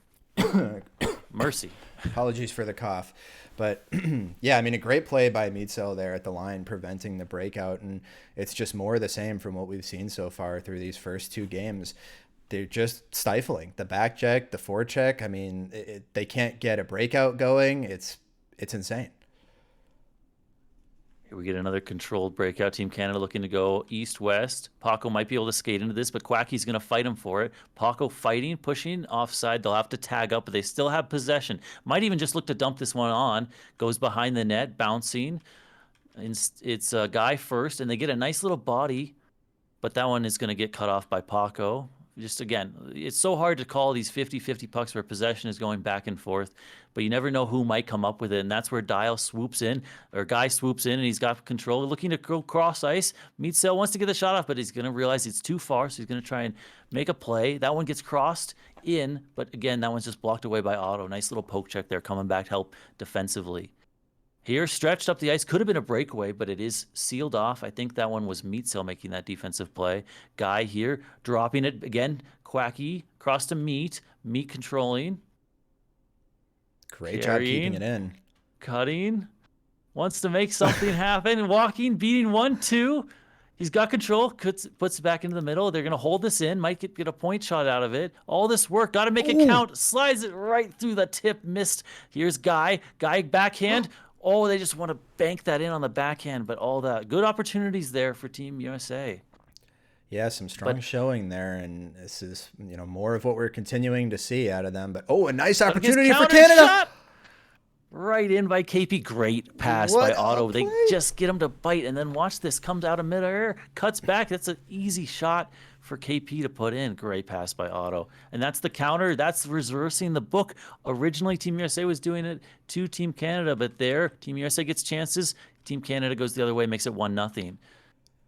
And a great job by Canada there to take advantage. Like you mentioned, we go from immediately having a great chance that we hadn't even really finished talking about to Otto being able to generate an offensive opportunity that KP puts home. And that is exactly what Team Canada needed. We'll see if they can add another one, hopefully by the end of the period, so they can solidify this lead. Nice keep in there. Quacky coming. Nice pass across. A little bit of a narrow window to push it in, but there comes Tony coming across to make the play. Now they'll have time. That was a nice little passing play up at the right point, but just can't quite seal it off. And then there's Paco, as always. Steady, carrying, looking to get the shot. That one's just grounded. Easily pushed away there by Sully. But it is good to get a little bit of shot volume on him. And it was a nice job by the defenseman there. I couldn't see who that was, but making sure that he had his stick in the shooting lane, so the only place Paco could go with it was down low. Absolutely. And then here we go again, back and forth. Second period. We'll see how this one evolves a little bit. Team USA needs to make something happen, but they're not in a rush quite yet. And here's an opportunity. Meatsail just looking to grab that one, but just too far out of reach. So here's KP instead. Forecheck comes in, stretched up the middle of the ice. Might be able to counter, or might be able to continue that with a little overpass. Over, just banks off the stick barely. I don't think he was quite ready for that back pass. It looked like he was charging up the ice for like a rebound. Yeah, they were trying to lay it across, and that's what you kind of need to make happen. You go up one side and then you lay it to the far side. That creates the lane. Otherwise, it's just not going to be there. That's what they've been looking for all game, but just barely, just a little bit off on the execution, limiting right now. And it's hard because the defense is so good. Yeah, really tough to get through this. And one person we haven't spoken about a whole lot defensively yet, but is really Guy. And we mentioned earlier in the pregame the potential of Guy and his play style if he were put on defense. And I think he's demonstrating just exactly how effective he could be in that position. We've talked a lot about Juice, who has made a lot of the plays, but that's largely because he has Guy across from him who's been incredibly reliable, constantly in the position he needs to be, and is able to make his own defensive stops. Here's Hey Bert looking for a pass, slides it over to Paco, but it's too far. Quacky intercepts, Ooh. and then he pokes it right for Meatzel. Meatzel's got a lane. pass. He wants to get the shot off, but gets blocked perfectly. I think that one was Tony, actually, instead of Juice instead of Paco. But instead, now here comes Team USA once again breaking out. 50-50'd between Meatzel and Otto. Sully's going to have it, and that's just going to seal it for the period. I wish we had a replay of that. I mean, that was a fantastic block, but the pass there, I think from Quacky over to Meatzel with no momentum, 2 defensemen draped all over him, is able to just push it forward with the nose of his stick. That is crazy that they were able to make that work. It's a great play. It's just so close, and then I think it looks better than it is because you realize the D has a chance to get back into position just because Meatzel doesn't quite have all that speed. But that one shot on, what a shot! Came out of nowhere, a shot from the neutral zone. I want to see Who this cares about replay. offsides? He just rips it on net, barely tagging up in time, and they get it in. Wow. Not even looking at the net either. What a play. What a shot. That was barred down from Tony. And I spoke about it there in the middle of that second period. You'd like to see Canada get a second one, get some insurance, and they did just that. Huge play from Tony. Here comes Guy looking for the spinorama pass, but he might get burned for it because now Otto's got possession. He's beating his D-man, but there he is again. Juice just standing tall. I mean, you can't walk this guy. I don't know why they keep trying. There's not much more option, but here's the backhand. Saved away by Haybert. Back and forth action here, and they still have it. Looking to work the back of the net. Guy wants the wrap, the patented wrap that he's known for. But nice save. Juice going to just chip that one back into the corner. They still have it. Meatzel looking to keep the cycle moving. Oh, mishandled, but then, back door. Just can't quite rip it. That one's just right in your feet. Still with Can't possession. get that one easily. Still working. They probably have the point, but that one's just missed by Quacky, and that's going to might just clear the zone. But Meatzel keeps it in. Meatzel working. He's got a backdoor pass, but can't quite find it. No way. Oh, man. So that backdoor pass, when it's just you want it on your tape, but it instead goes into your feet. How hard is that to get? So and recoil? difficult. So difficult because the stick is behind you, and we'll talk about that in a second with another chance here. Just and a what little a bit of goal. a turnover, and that probably might cost them here. Just again, able to tag up on time, and then Paco puts it basically in the corner. May not feel too bad about that one because a 2-0 lead is pretty difficult to come back from, but they did have time, so that one does hurt quite a bit. Great pass there by Tony too. It's the defense to defense play there. Defenseman stepping up big and making a meaningful difference, obviously defensively, but also offensively this game, as they are carrying the load. Juice floats that one just over the net from the defensive blue line, and they're going to try and counter. KP's got a chance to receive this. Realizes he's going to get sealed off, so he passes it off the boards. Meatzel steals it. Meatzel goes off the boards, but again, cleared down the ice, and Sully has possession. They're looking to make something happen here with Juice, pushing it up the boards. Just a little bit too far for Quacky, and Haber will come and collect this. With just under 3 minutes to go here, Team US needs to get something back on the board if they're looking to be able to come back in this game. But KP and they try and open it up. has KP other plans. Gets a breakaway out of it off the post. And that's the risk, right? You need to come back. You need to create offense. Your D need to pinch. But every time you don't work, it doesn't work out, you're going to get countered on a breakaway. That's where you need Sully to stand tall. He didn't make the save on that one, but he was there ready. And I think he would have had that one if it was on net. Sully's going to come out. We've known for him ability to shoot, ability to make a pass. Slides that one just a little bit through the legs. It's going to come back on him. It might be offside, so it doesn't matter if he saves it or not, but could have been. Ooh, nice save in close there, though. And I know that one doesn't count, but for a goalie, maybe you can talk about this a little bit. Even getting a nice save like that when the game's not actually active can help get some of that confidence going. You don't want it to go through you. That's the big thing. If it goes through you and you realize that could have been a goal, if not for it, it really makes you feel, I don't know, just a certain knot in your stomach, as opposed to when you're on your game, you're never going to let that go through you. It's clockwork.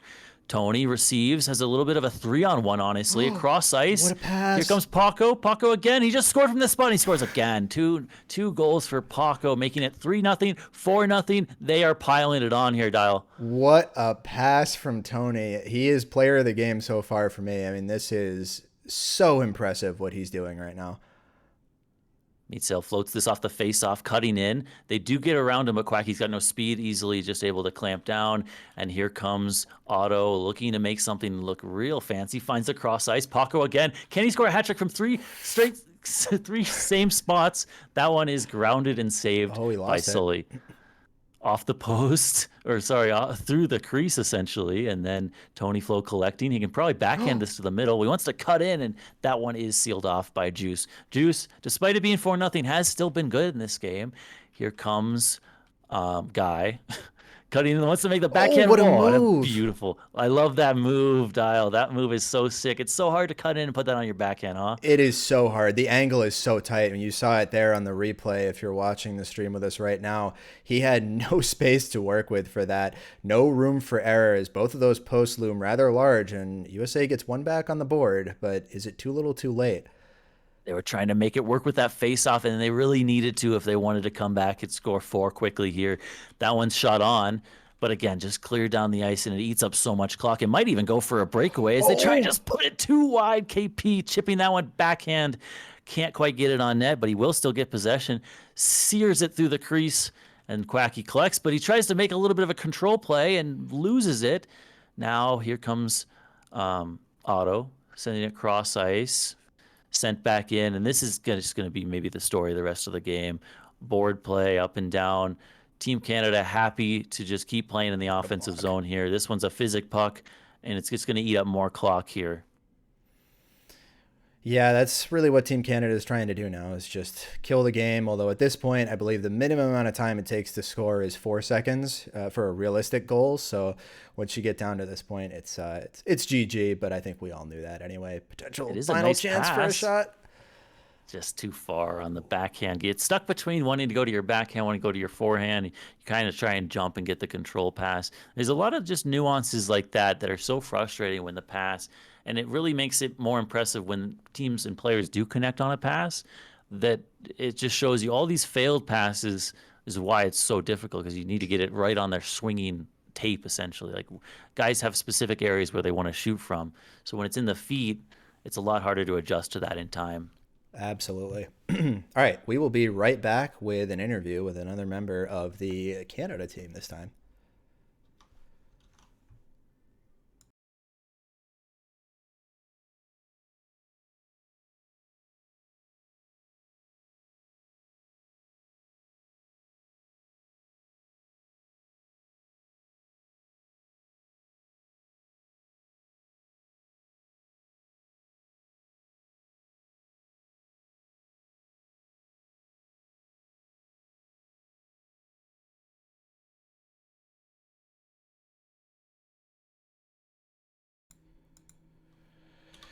All right, and we are back. Hopefully I've remembered to unmute everything. It looks like I have, but we're here with Tony Flo. Tony, how you doing?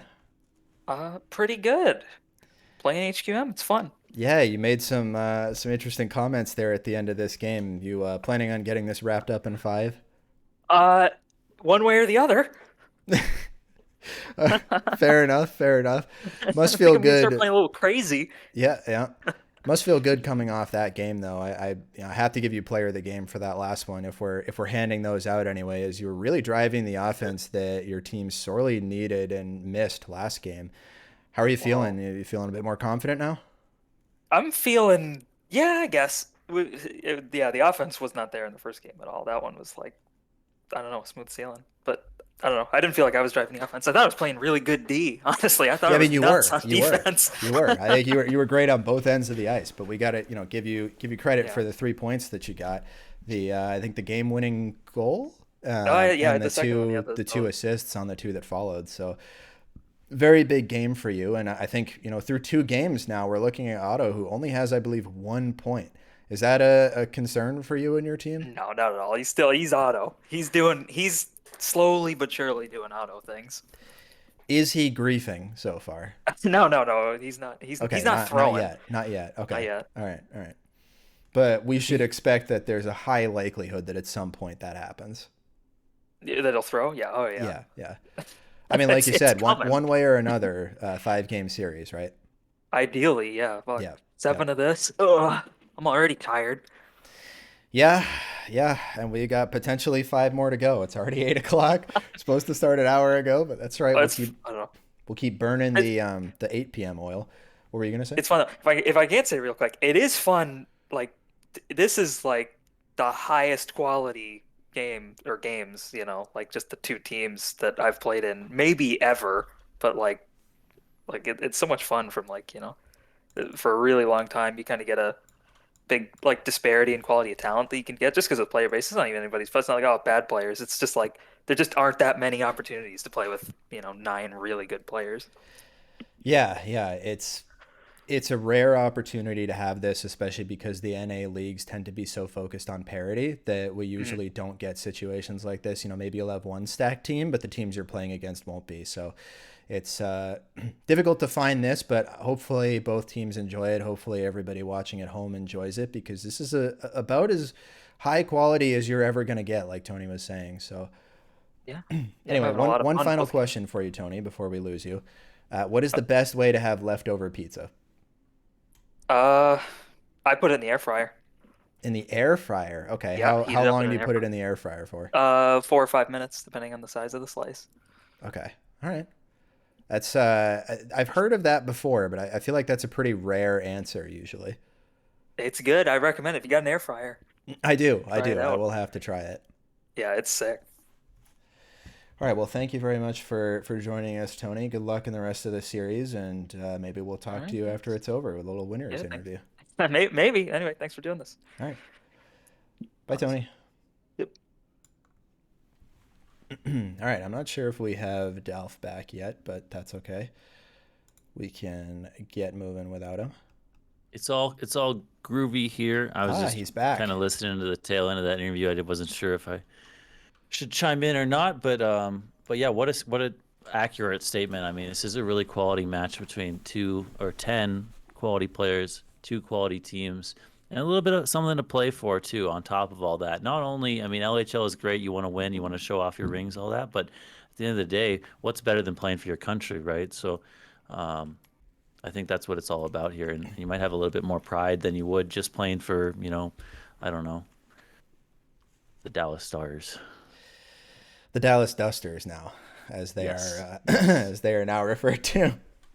the Little Dusters. revisionist history there, but yeah, I mean, like you said, we got a lot of winners here. There's a combined total, I think it's 17 LHL Cups between the two teams here. That's only counting 5v5. There's a couple more if you count 4v4 as well. So there's a lot of winners here. These are guys that understand how to play at the highest level, what it takes to win, what it takes to succeed, and we're definitely seeing them show that on the ice here tonight. Yeah, and just kicking off there, that was such a nice move there by Guy using the boards to get a spin around control. Now he's going to chip to himself. He might have a 2-on-1, even a 3-on-1 if he wants to hit Meatsail trailing, and he just slides it right through the two of them.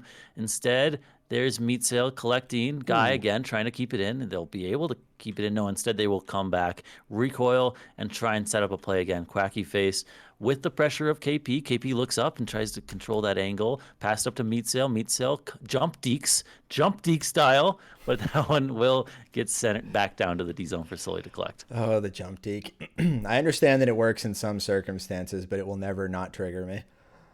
The I just got to give a shout out to Proper Cheese. If I'm not incorrect here, was the original creator or founder of the I jump think it deke. was him and Gabe that originally started doing that, and then that got passed on to Self Plug and some others. So They also created the jump deke turnover. They kind of came hand in hand. But a nice yeah, little chip play. Sorry, here. 2-on-1. Backhand has a chance to slide it in, and he does right through the 5 hole. That one came out of nowhere. it did come out of nowhere, and this is what Otto does. Like we mentioned before, he's able to just kind of make something out of nothing.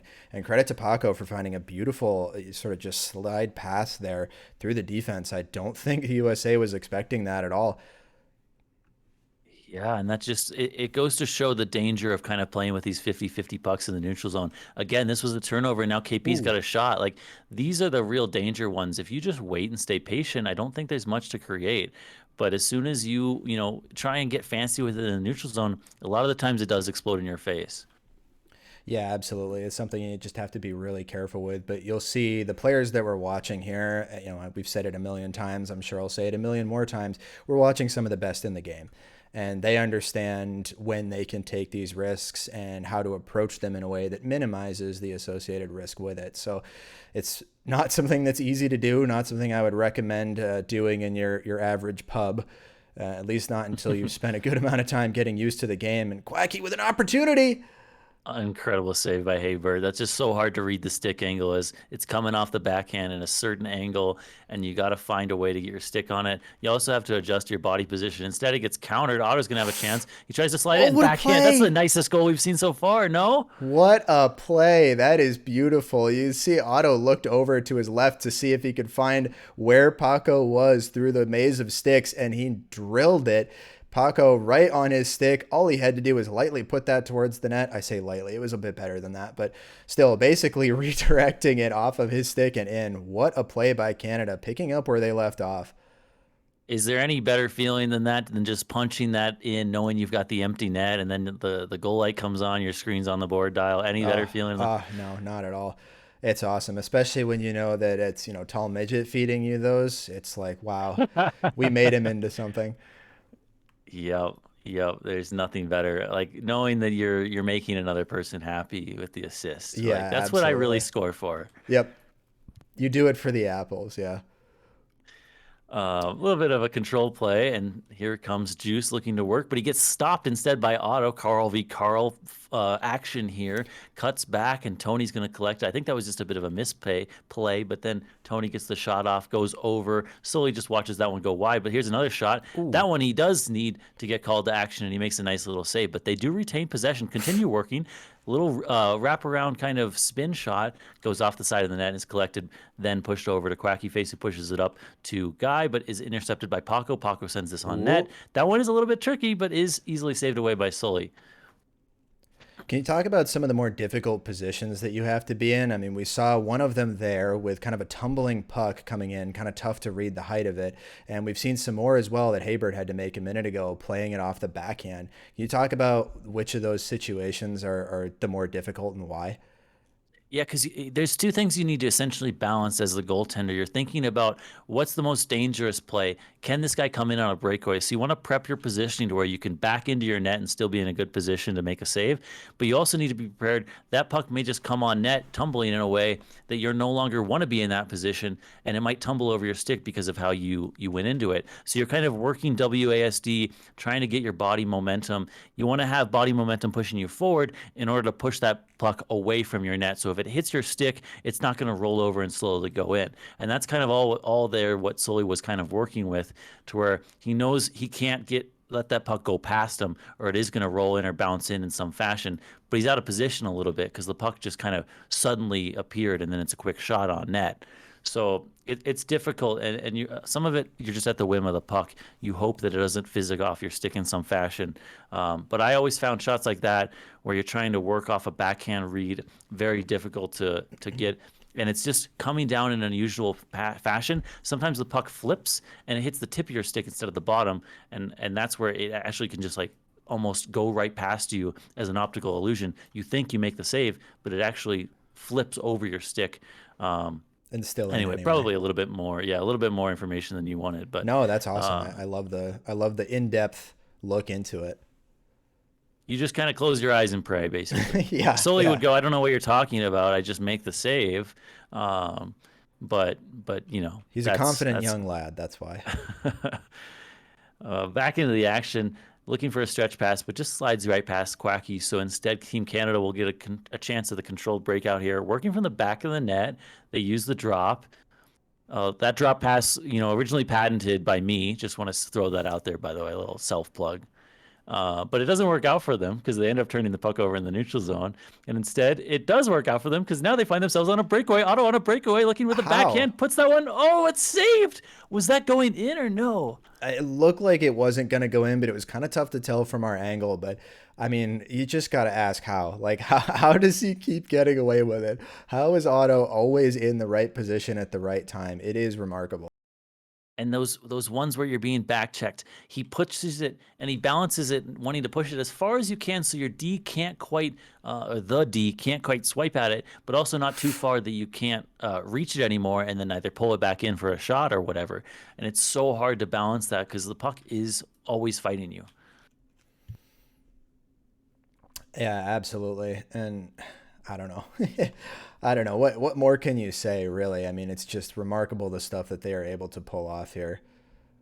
Some of the times you have a stick in your screen, right? Not Yep. being stick and faced. Well, there's a little bit of a worrisome turnover, but instead Quacky Face gets bodied for it. I was just going to say you have the stick that's kind of coming across and you're worried about it swiping. But when you're on a breakaway, you have multiple guys back checking to you. So you might have a guy right on your back. So you're trying to protect the puck. Then all of a sudden someone hits you with like a right mouse button down hit. They propel you forward and you end up knocking you off the puck. Sometimes what Otto will do, he'll control it into like a boost. And then he uses the defenseman's body check as an advantage. And you actually see that in like real hockey all the time. Some of the best players, they'll take a cross check in the back and then just like parlay that into speed. And it's cool that you see these parallels between the game and the weird little first person PC game that we play. I'm curious your thought on this, and maybe we can touch on this in a moment, actually, while we have a possession here from Canada. Yeah, and it ends up getting countered just right over the stick of meat sail. If he could somehow, some way know that that was in the air, then he might have been able to lift his stick, but that's a maybe 5% probability reception. Instead, Otto almost receives on the line. Is that really outside? It looked close. I'm not 100% sure, but I don't know. Perhaps our textures that we're using aren't entirely correct. I heard there may have been a slight adjustment to the blue line, but Oh, you know what? Yeah, that was my bad. I think I have the older version, so I think that mine might might be. even be slightly outdated too. But I was curious on your opinion of this because I've always said that I think HQM is actually closer to roller hockey than it is to ice hockey. But I'm curious as somebody who's been around ice hockey way more than I have, if you have a different take on that. Because for me, with the lack of lateral movement and 5-on-5, and just with the physics of the puck in general, sometimes behaving not so much like a puck, it feels to me more like roller hockey. Yeah, that was just a nice save by Sully real quick. But yeah, I would agree with that. Like one of the things you see in ice hockey is just like the cutting of the ice and the ability to reverse, cut back real quickly and then build speed out of a corner very rapidly among like the elite players. Whereas with roller hockey, I haven't played roller hockey personally, but or at least much, but like in terms of you have speed, you can't exactly like stop on a dime quite as easily, dig into the ice and make a hockey stop as easily on rollerblades. So I would agree with that. And you see some of the same things. Like it takes a little bit of while to build speed. It's just a little bit stickier of a game compared to ice hockey where you can cut into the ice. But then the one thing with actually, yeah, like that's about it. I agree specifically with the skating and the momentum of the physics of the hockey or the skaters between the Yeah, two how the games. game is played anyway, like played out from a mechanical standpoint, I guess, is really my point. Yeah, I would agree with that. Um, but I think, oh, Ooh, there's a bit of a turnover that's really unlucky, and then it continues to bounce, so it ends up nullifying it. Could have been easy, a real good chance, but clearly something's up with this puck because now we just find it in the air, continuing to bounce, and Team Canada says, "I don't want anything to do with that. I'm going to send it up the boards." But Meat Sail instead, just a bit of a 50-50 there in terms of what could have happened, and then it ends up being offside, so nothing happens. But pressure's on here for Team USA. it's A definitely really good on. start to bring us back in a little bit. Um, but they're gonna have to have a big third period push here to try and make it happen. Honestly, I think you just need the one, and then the second one you can get whenever. Yeah. Um, but the goal would be to create one, Got to start and getting the then momentum, and guys got to be pretty thankful there that that puck was still spinning when he lost it at the blue line, or that probably would have been a third goal for Team Canada. So Fortunate physics puck for Team USA does keep them in this one, but they definitely need to get that one off their back, get on the scoreboard, and get it going. Yeah, and you know what's interesting here is just like every game so far, there's been one team with a shutout, and the other team wins Oh, by some actually, margin. USA scored at the very end of the second game, so it wasn't Oh, a you're shutout right. in It the was end. Yeah. it 4-1 at the end? So you're right. Yes.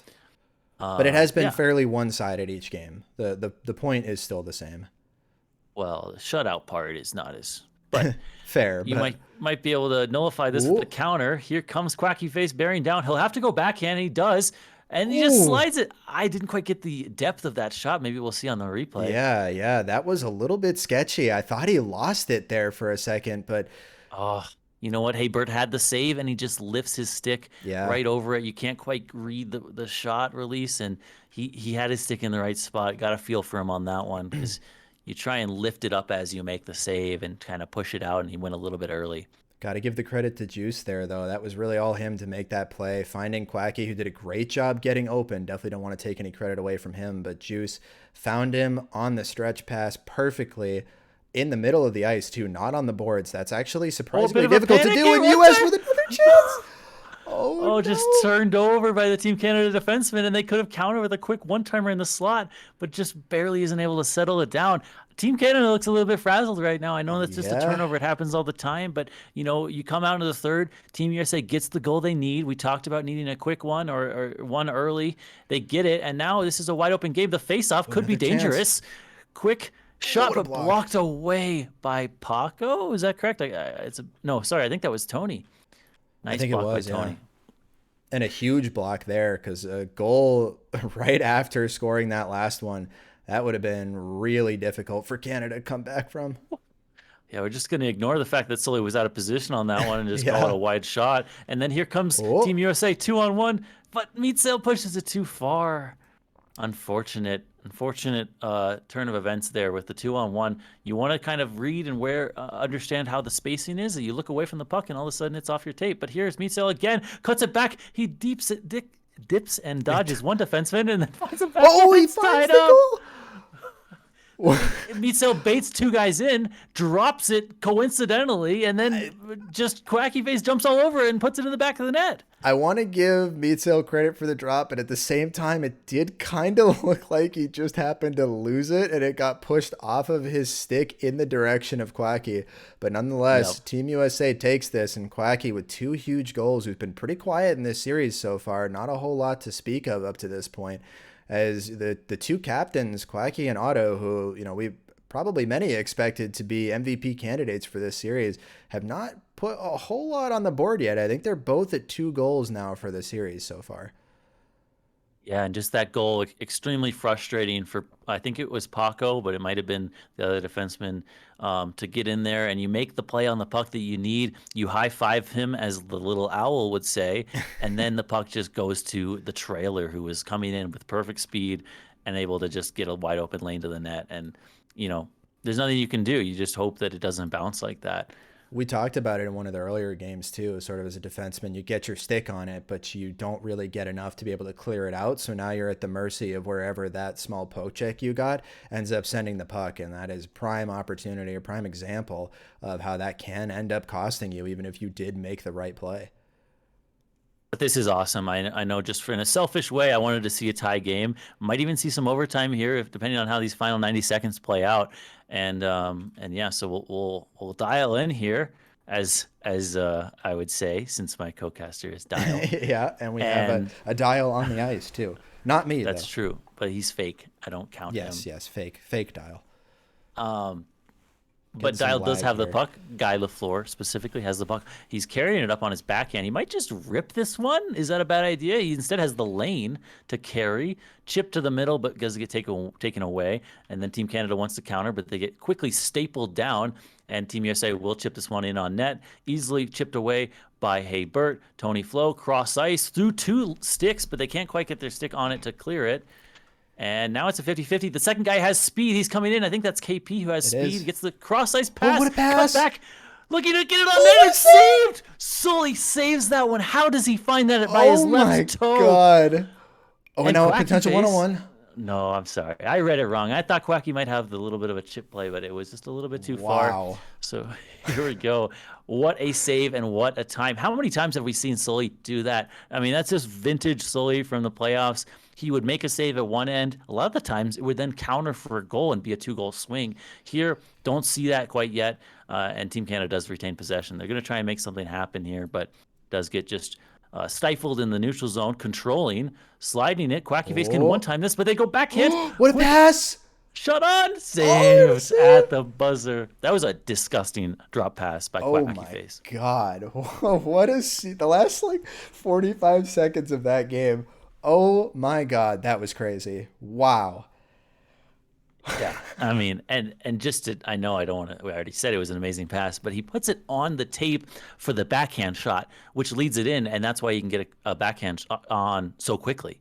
But here we are, overtime, chipped up, chipped over. KP could skate into this. He needs to go forehand and get a shot off, but that one is sealed Defense off by Juice. Juice. And again, collecting his puck below the goal line. Hey, Bert's going to kind of scan. He goes up off the side of the net. Nothing to worry about, folks. Happens all the time. And here comes Otto. Has full control, but he is being angled to his backhand. He's going to send this one. Oh, Just what was that, Otto? tries to get the backhand. He slams his stick on the ice in frustration. I don't know if the camera caught that. He might have to go to the bench and get a new one. And that one just gets tipped over to the side of the cage across to Meatcell, too far, but he will collect it. Looking to make a play, finds the centering pass, gets blocked away. Did you get who blocked that one? I thought maybe it was Otto. I did not see. Sorry, I was taking a drink trying to counteract my throat here and not cough all over the place in the stream. But another opportunity for Team US.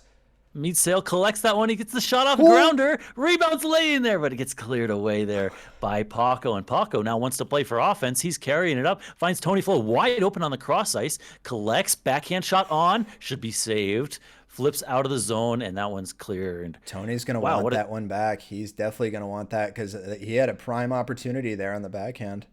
Well, Paco's going to want it back. Maybe he won't pass over to that side anymore. These guys are whiffing backhands left and right. Paco's just frustrated, I bet. Here, Paco needs to come up with a defensive play, but it just gets pushed a little bit too far. And this one, it's kind of close. They might be able to reach in. It gets bodied to the ground. Meatcell takes the worst of it, but he makes the play he needs. Now he might have a wrap, taps it again. Oh my God! Crossbar. That was a double doinker, Dial. Oh my God. What a sequence and what this is talent. 2-on-1. Here we go. Juice. Oh, what Juice a play. stops the 2-on-1. And this one's going to be offside. They tag up. They get it on net. Cleared hard off the glass. Bouncing into the slot. And then carried, but just too far for Quacky. He just couldn't quite pull that one backhand to forehand to backhand. Instead, it's Canada collecting, scanning, carrying the F1 across, then goes up. Tony Flo receives to the neutral zone. And now continuing to carry. Guy needs to come up with a defensive play, and he does. Meatsail now. Meatsail wants to make the quick counter. He beats his first forechecker. He comes in. The second guy feels he needs to pull an Austin stick check, so he skates away, takes the shot, and that one's just headed towards the post, so easily sifted away by Haybert. Now this one, plenty of time for KP. Pushes it up the middle. He's got Otto. Otto receives on the backhand, wants to cut. What a backhand. move! Shoots it just off the side of the net. Otto still has it, still working, but then he whiffs it, and that one is taken away. Another backhander for Canada that they could not put home. That seems to be a trend. Here comes Team USA, pushing into the corner, cleared up the ice, and now they can counter. Team Canada can counter, that is. Carrying, finding the pass cross ice. He's got a bit of a space to work with. He can get the shot up, but he chooses to drop to his D part. D shoots and saved by Sully. This is a narrow game, and they're just going to take some of the pressure off this game. This is insane. And this is exactly what we were hoping to see, ladies and gentlemen. This is truly the peak of what you can get out of this game. It is incredible. The talent and the skill that it takes to do what these guys are doing. And you can see, I mean, just a little bit of rust on the first two games. These guys are oiled up, and now they're ready to go hitting these passes. That one gets called for offside, but it was a really nice entry. They go up the side, east-west, then into the zone. To break it, you go with a high release, hits your D partner for a quick point shot. That's what they want to draw up here. So Here they come. Makes the body on the F1. Now Juice can get a shot off. He takes it, and that one just goes He in. just beats Hebert. Oh no! Look at this. Look at this body by a guy. Guy comes across, chips KP on the forecheck, and then he's got a whole lane. He just beats him. Oh my goodness! What a play! Wow. And Juice That one is so hard. just taking the shot. I mean, that's heartbreaking for Canada. I mean, they have, only down 2-1. There's plenty of time left to come up with that, but that game was there for them. And wow, that is something else. Oh my goodness. And you got to feel for Hebert there. He just barely misread the height that was coming in on. And unfortunately, that's what you get. But ladies and gentlemen, we will be right back with an interview, and then we will be getting into game 4. Gotta be so.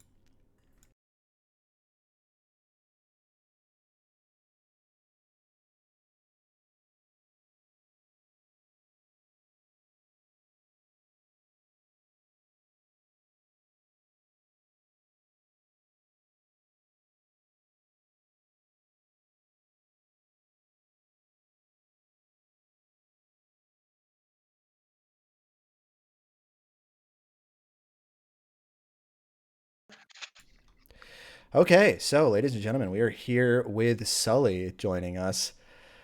Oh, man. Sully, you made a save at the very end of that game in regulation, third period, coming down a really quality chance, and can you take me through that save? I don't know if you remember it exactly.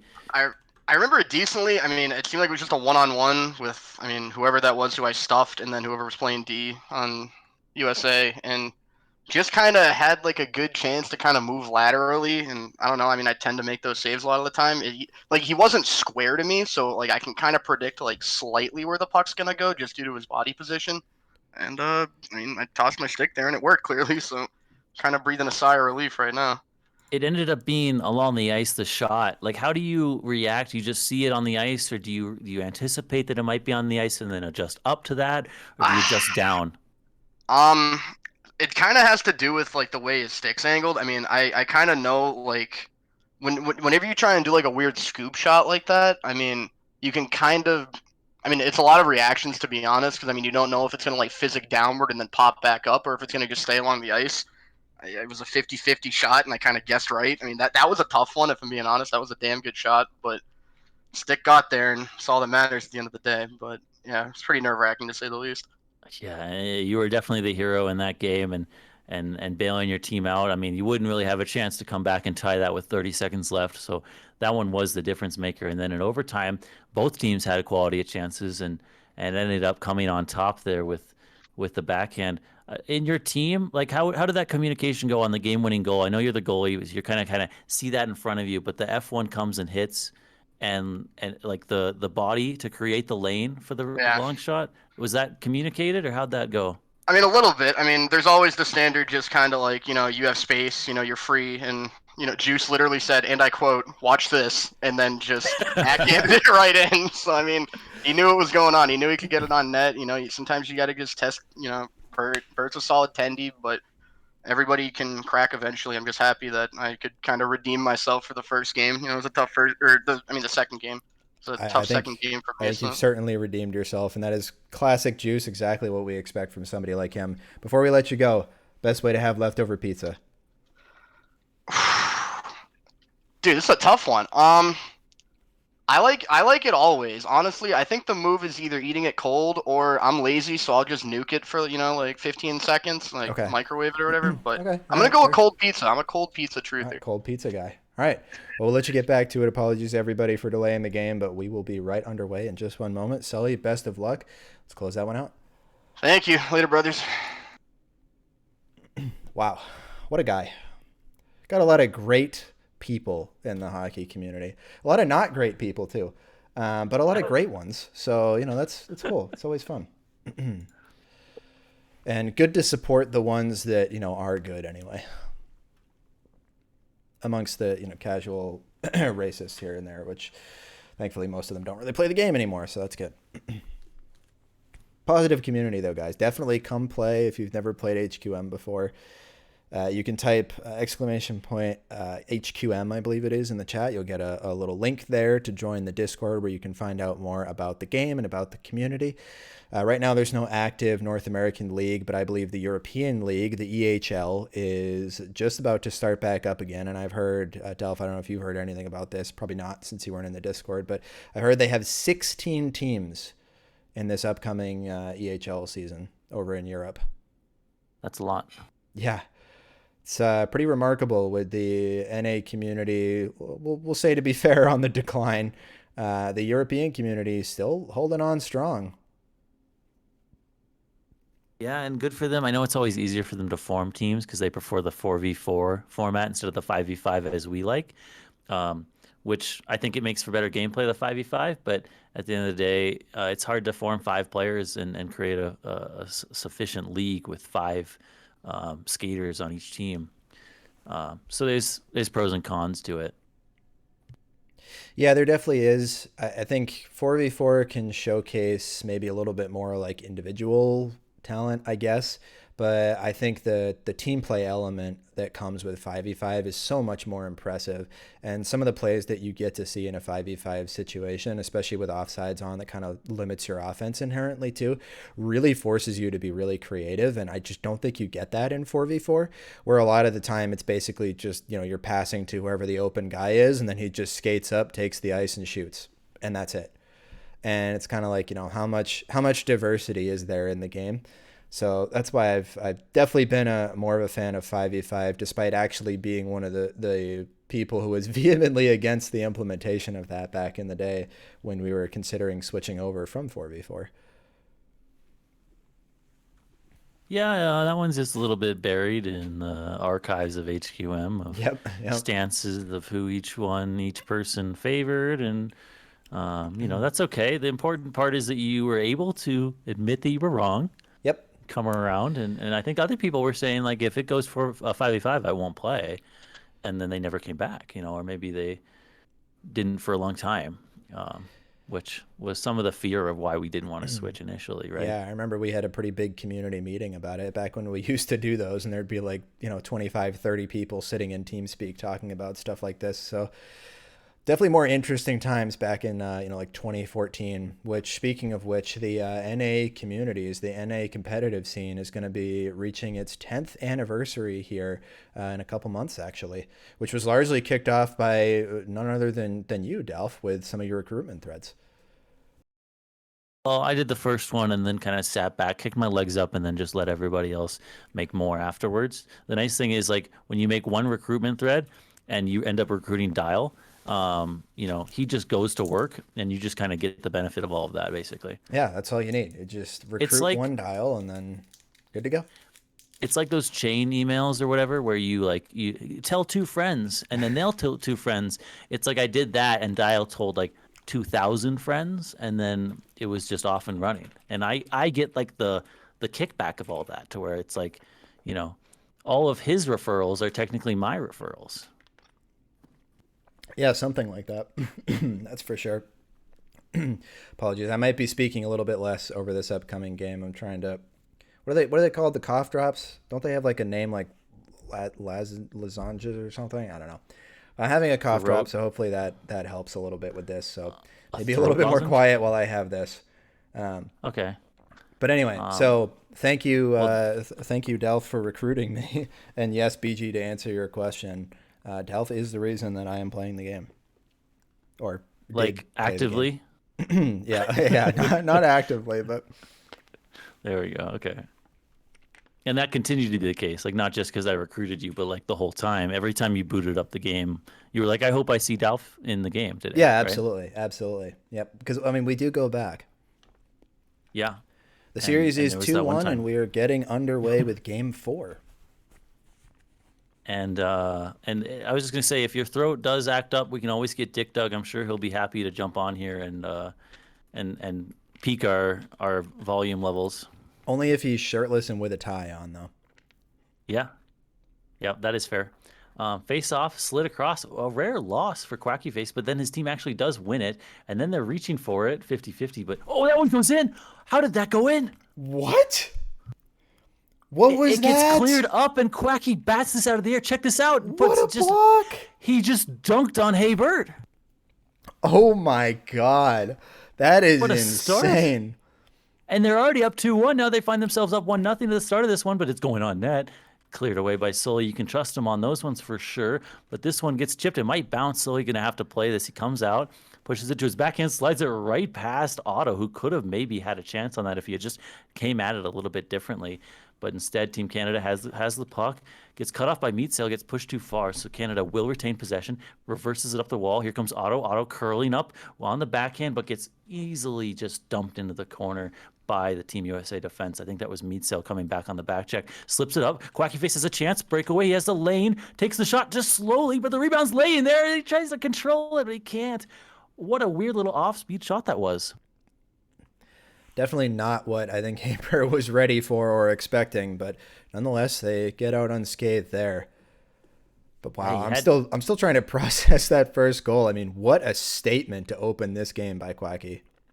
I've been there for Haybert in terms of you just try and clear it up. You think there's no chance to be able to bank, get your stick on it and keep it in, but he just finds a way. And then they get another chance, blocked by I believe that was Guy who got his stick on that one. Yeah, it looked like it was Guy. But then Guy. received another shot, and that one Haybert has to be aware. Oh no! But the rebound, does he run into his own goalie? The trajectory of the defense. I can't tell what happened there. It didn't look like he had any chance at that, but Paca with the cheeky little backhand, and he gets it. Juice couldn't see it once it went behind the net. He thought it was going to bounce off the post, so he slowed down, but he needed to keep skating straight, so then it ends up just being a tie game because he can't quite get the clear. And then here comes the face-off chaos. He gets a potential shot off, dropped away. There's the reverse I was talking about, but then they just are aware to it, so they end up getting the poke check immediately. It bounces in front of the slot, just trickles right over. I believe that was KP's stick. Centered. Here comes Otto. Otto with the wrister, but it lays on the ice and doesn't end up going on net. They'll keep possession. Tony curling, looking, working. Behind the net, centers the backhand, awkward backhand, but he ends up stopping it. They keep it. Wants to cut out in front. The D don't have any speed. He walks around him, still body out in front, so he's got an opportunity. Wants to climb, passes up, low high. Tony Flo takes the shot, blocked away. Meatsail, and then Meatsail can chip it, chips to space. Here comes Guy on a breakaway. He's got plenty of time. Backhand off the post. Off the post. No. Oh my goodness! Guy's gonna be kicking himself. They tag up, get the shot, tag up in time, but it's a little bit short. Wow, that is so hard. You almost have too much time. You end up overthinking it. Yeah. And you put it off the post. You beat the goalie, perhaps. Yep. Here comes a nice little 2-on-2. Beats one, takes the shot. That one's blocked away by Juice. No, Tony or Meatsail. I didn't quite catch that. I think it was Meatsail. Yeah. I'm big into giving credit for blocks because it is just as good as scoring a goal essentially on some of these shots. Oh, absolutely. Oh, what a drop pass. Nice little backhand, but just a little bit too much mustard on, and that one's going to get collected. Tony Flo, plenty of time. F1 decides not to come, so he's just going to curl this one up, finds the pass across, but pushes it too far. KP has no speed at the blue line. That's where you just have to kind of stop and hold the blue line, and you can't continue speed off the boards into the corner, just wrestling there with the defenseman. But instead, Team Canada gets possession. Paco, but Meatsail stops it. Meatsail then stops it, but then he ends up doing a favor for Otto. Otto carrying up 3-on-2. Plenty of space here. Looks to drive the backhand to get the quick shot off, but he ends up just driving his head right into the defenseman's ass. The Canada backhands, I mentioned it last game. We mentioned it, I think, actually a couple times last game. They cannot get shots on net from the backhand right now. It seems to be pervasive across the whole team. And the number of times they've been funneled onto the backhand, just give credit to Team USA's defensemen every time. Like, that's what you want to do. You don't want to give them the prime shot that they get all the practice in on. Force them to the backhand. It's no surprise that they miss the net, right? Or end up getting an easier shot to save. Absolutely. And again, for those who don't play the game or don't maybe know it as well, the backhand shots are considerably more difficult because of the positioning of the stick on your body. A lot of the times, depending on your FOV, a backhand shot can even take your stick and the puck off your screen entirely. So it makes it really challenging to actually get a good quality backhand shot off. It's especially difficult to get some lift on the backhand without having to tilt your stick up a little bit more. So you wind up seeing a lot more backhand shots that go kind of over the net or a little bit too high because you have to use a little bit more angle than you typically would on the forehand to get the same opportunity to score. Yeah, and so just while we were getting caught up on that, or to get caught up on that, Meatso had a really nice chance one-on-one with KP. KP won the stick battle one-on-one. It goes the other way. They get another one-on-one. I didn't quite get the two players that were involved on that one, but defense prevails again, and it ends up getting basically crossed out. But two chances for both teams, and if you win that 1v1 defensive battle, you basically get a one-on-one with the goalie, and both of them were snuffed out by the defense. Really well played and just great team defense. And that's one of the big things that I find the most impressive about all of these guys on the ice, all eight of the skaters. They're able to backcheck and play well defensively. And I admire that mostly because that's something I was never capable of doing.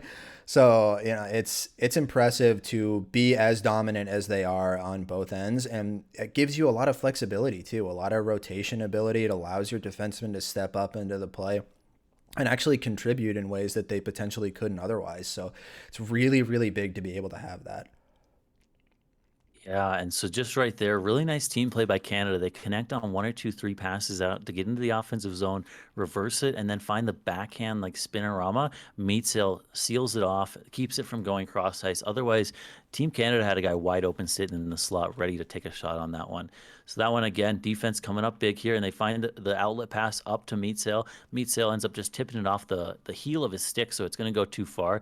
Team Canada ready to counter, goes through. They kind of awkward handoff. They don't know who's going to take it, but then they make a decision. Otto cutting to the backhand, he beats one, but there's the body combination of body and stick checking that ends up finding a way to clear that one back down. Bit of an awkward pass, it was a good pass, but it's always hard when you're doing such a short range pass like that from goalie to defenseman.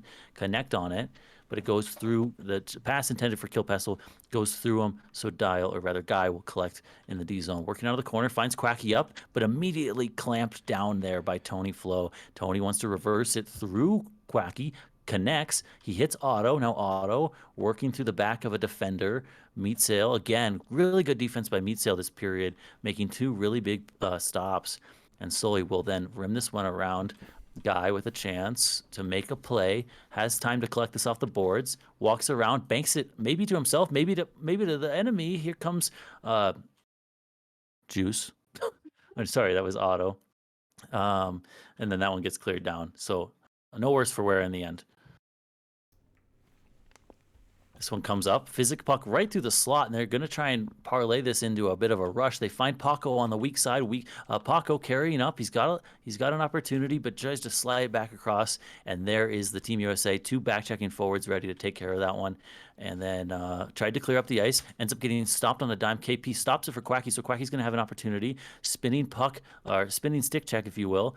Gets cleared, and then ended up running into each other. Otto finds the cutback, tries a second cutback, but he gets stopped himself. Now they're going the other way. Team USA with the puck. Wants to find the entry. They try and slide it across, but it gets poked into the corner. Back and forth action here, but can't quite break through.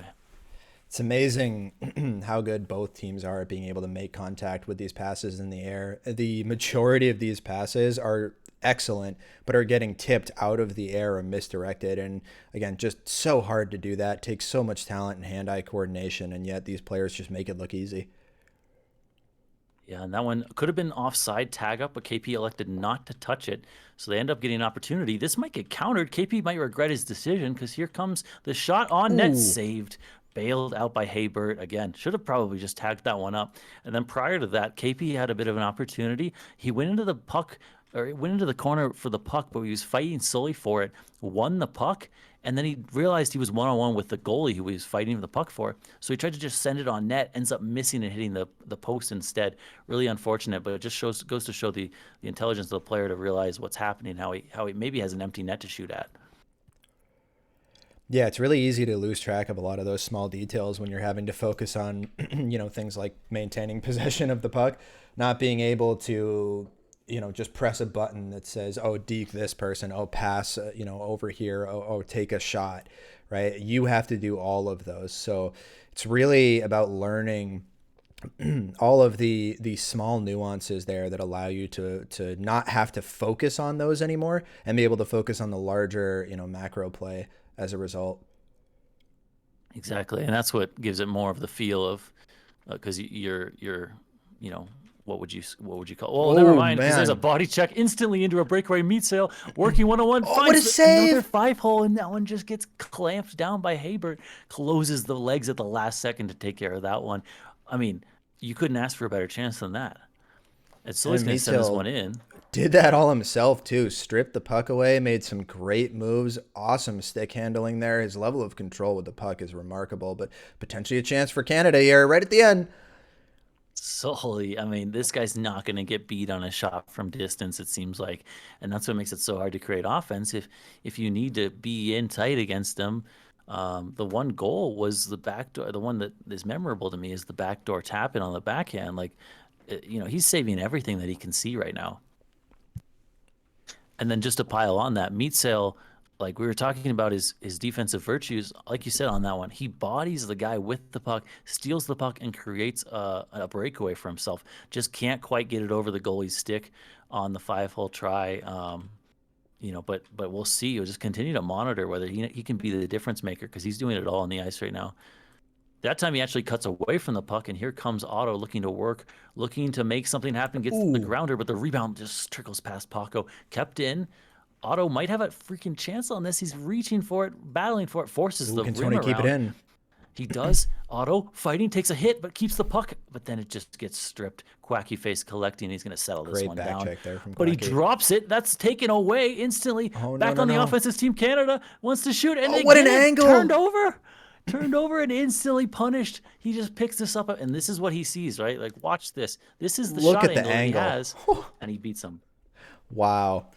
And unfortunate there for Quacky, who made a great play defensively and then unfortunately just not able to follow up as he tries to clear that out, doesn't get enough on it, and Otto, like a shark to blood in the water, sniffs it out, finds it, and rips that home at an incredibly tight angle.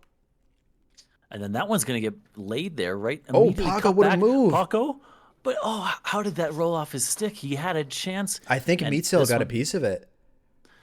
It's just another good opportunity coming the other way. They're just trying to keep themselves Meatsill on their again. skates. Shot. Oh, what a and bar shot! Down. Okay, Oh so my watch this. God. He takes a hit from his teammate. Quacky pushes him into the puck to keep speed, and then he rips it into the corner of the net. Wow. Like, That is crazy. And that is top far corner of the net, too. You do not get a better shot than that. And he didn't have time to line that one up either. He was control sliding straight into that and had to basically just one-time it from as soon as he picked it up. What a player. yeah. And here walks around one. Quacky face needs to walk around Paco, and Paco won't let that happen. Clamps down on that one fairly easily, and then they're ready to go on the attack. Here's Otto cutting back. Should be able to skate in this one is KP. KP then finds the reversal, skating into that one through the legs. Who's going to come up with this puck? Off the boards. Chip again. Cut back. Finds a cross-ice tap, but that one just can't quite keep speed at the blue line. He has to press control because he's going to go offside. Yeah, it's not really much that he could have done there. And there was another defenseman behind him, too, if the puck did manage to get through to him. So I don't think really a whole lot was going to come of that. But like you said, with offside, kind of tough to make a whole lot of that. Here we go, 2-on-1. Walks by two. He's got to score here. Yeah, what no a doubt play. about that one. I mean, it just comes out of thin air. A little bit of a layup by KP, and Otto's ready to walk around the D. He doesn't have speed. And then again, man, these guys really love the grounders, and it finally is working for them. They're finally getting it through. And that was a perfect play in terms of getting across the blue line right when the puck showed up there. Otto did a great job at not jumping a little bit too early and getting the potential offside warning there. So remarkable stuff by them. And a great pass by KP, too, to set that up. This one's flubbed across ice. They might be able to lay that one, but just KP can't quite get the tip on it to slow it down for Otto. Then it gets dumped back in. And they're just giving Canada the puck here. Canada's got the lead. They're going to reverse and carry up the wall, see what they can create. Finds the little aerial up through the middle. Can't quite tip it down. So here comes Team USA. Here's their opportunity to make up a play. They can go and collect this off the wall, get forechecked, but here up the corner, or up out of the corner. And then that just goes right over Quacky's stick. And It's going to be then recoiled again by Canada. They've got control. Going to just try and eat as much of this clock as they can, carrying up Otto. Otto might have eyes for more, but he ends up just getting cleared into the zone by the good defending of Juice. Here comes Guy. Guy up the boards to Quacky, but Quacky immediately gets cut down. That's just a great read, but at the same time, it's kind of elementary. The second you see that puck gets released, you know you have a clear lane to pinch, and that puck is yours. Fortunately, they do still retain possession, but that one just a bit of a miscommunication. Juice goes up the wall, Meatsail releases off the wall, so then the puck just gets dumped in.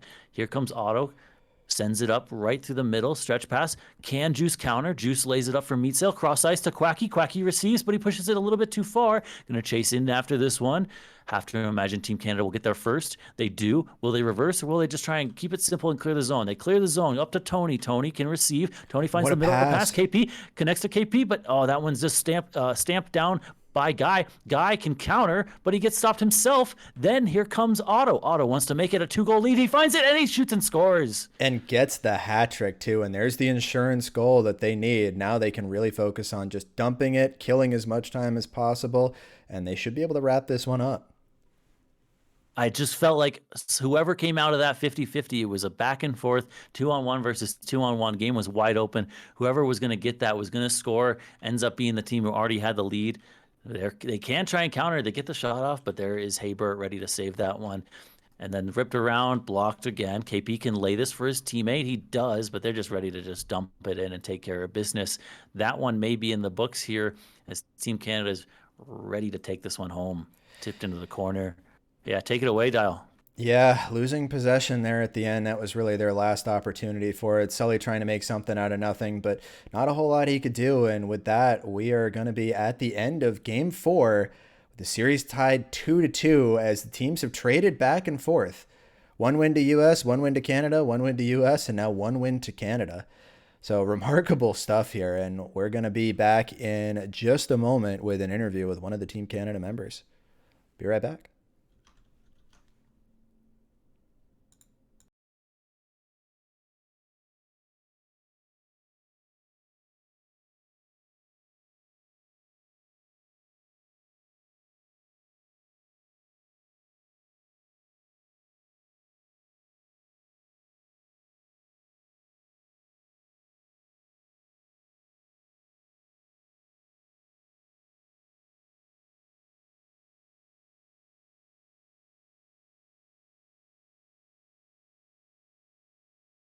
All right, so we are here with Otto. Hello, Otto. You're now actually on stream. Nobody could hear anything you were saying a minute ago, where he was just saying how awesome it is to be hanging out with Delph and I. Isn't that right, Delph? Yeah, I think he did say that. He was like, Yeah. I'm really thrilled to have gotten dragged in here. I wanted to score the hat trick so I would get on the show. Yeah, that's exactly what he said. And I think he also said that the two of us are the best players of all time, No. right? Best I'm in the North fucking American U.S. players. secret agent waiting room right now. Oh, Like, is that what it is? that's what it feels like. Look, tell us about how that game went. I mean, you started off the night a little slow, I think it's fair to say, games 1 and 2. But you started to pop off a bit here, especially in that last game, getting a hat trick, your first one of the series. You feeling a little bit more into it, a little more comfortable? I think the U.S. had a bit of an advantage because they scrimmed the one game before, but I think it took us a bit to really gel because we've never played together at all. So And that's fair. Is it? Do you blame KP at all for showing up late? Is that KP, is that at all part of the reason why you guys started a little slow? yeah, KP is entirely default. He took fucking forever. He was half asleep, and he was not prepared whatsoever. But he Through kind of fucked over. He fucked our rhythm up a little bit. I won't lie. yeah, that's fair. That's fair. Through 4 games, are you satisfied with the team that you chose? I feel like we're the last 3 games. I feel like we've outplayed them pretty heavily. So I feel I feel pretty confident in the team So right now. so no regrets on taking like Tony or anything like that. No. Should I be? Look, that's up for It you. was Tony and Yeah. L. Look, I that's up called for up you to Matt decide, instead. right? Okay, I'm just I'm dropping a little nugget there. Let you do with it what you will. But all right, we won't take as long with you as we did with Sully. We'll let you get back. I into just the game. have go one ahead. final question. I just have been kind of noting the shot selection of you, some of your teammates, and even some of the guys on the other team, a lot of the shots have been grounders. So my question for you is, why do you hate goalies? I love goalies. I love scoring on goalies. I love talking to goalies, shit talking them. I love goalies. Who's your That's a favorite misconception. goalie to shit talk? I feel like Sully probably gets the maddest. So Okay, that's fair. I would say Sully's the easiest to shit talk. And Kiwi, but that's just Kiwi. He's not even a goalie anymore. But So once you've scored a few times on the ground against them, are you going to then go up, or are you going to continue to just dunk on them? Like, what's the thought process there? I think I feel like grounders are safe. It's hard to miss a grounder. I feel like I think you're guaranteed a shot on goal. And Don't tell against that to someone like Guy. Sully, Guy hit the post on the breakaway on the line out there. Holy So, shit! To be honest, I would have forfeited the fucking game at that point. That was embarrassing. I mean, we've all been there, right? So we'll give him a little bit of leeway. He's a great player. All right, final question for you before we send you back. What's the best way to have leftover pizza? Cold. Cold. Okay. That's what I thought you were going to say, because that is the absolute laziest way of doing it. So, Call me like. yeah. Okay, who was the one that showed up on time? All right. That's true. That's true. You did show up on time. I'll give you that. All right, Otto. We will maybe talk to you later if you guys win the series. If not, best of luck the rest of the way. No, I want Paco interviewed next. See ya. I think we did him already, didn't we? Yeah, Wasn't Paco the first one we did? from Team Canada, yeah. Yeah, I think we've done. Oh Or no, maybe it was Paco was before the games, wasn't he? No, that was Sully. We did Sully 'Cause and we wanted Paco to mess- before the games. Oh, Because Oh, I yeah. think we did Tony for the first win, and then we did Otto for the second win. So yeah, we have not spoken to Paco yet. So Paco, KP, Haybert on the table if Canada wins this next game. And for the U.S., we have not spoken to Quacky, Meat, or Guy. that's okay. So hopefully we get to, well, I say hopefully. I don't know if I'll be able to make it through. It'll be a test of endurance, that's for sure. But maybe we'll be able to get to that Game 7 and get to talk to as many people as possible. Perfect. So what are we waiting on here? Ready to go here? I'm guessing somebody's in the bathroom or something like that. We are at the, I don't know, you want to call it the 7th inning stretch of hockey, right? We're 4 games in. We've got a full best of 3 left to play, guaranteed to go 6 games now, which was the prediction that you and I both had at the beginning of this. I think you leaned or edged Canada as the favorite. I edged the Team US. So I did not edge anyone. I think you said Otto's team if you had to Oh yeah, pick. I said that. I Yeah. thought you meant edged like something else. Never mind. Well, yeah, we'll save that for the after party. There'll be potentially some Perfect. edging. Yeah, I heard Eric's invited too. So The winning party. yeah, Eric has to bring his own towel though. I don't want him using someone else's towel again because I've heard how that's gone. Yeah, no, it's bad. It's real bad. But I can't speak to any of that, or else I may die. Interesting. Is that like a threat? Like hold up 2 fingers or No, something? If you no, have a yeah, gun pointed no. at your head? It's complicated. Oh, I see. All right. But Yeah. but it was not me who brought that up. Just to let the record show that I did not talk about that on stream. That's okay. Nobody knows what we're talking about anyway with the towel or maybe the lemon juice. But anyway, underway with Game 5. Of course.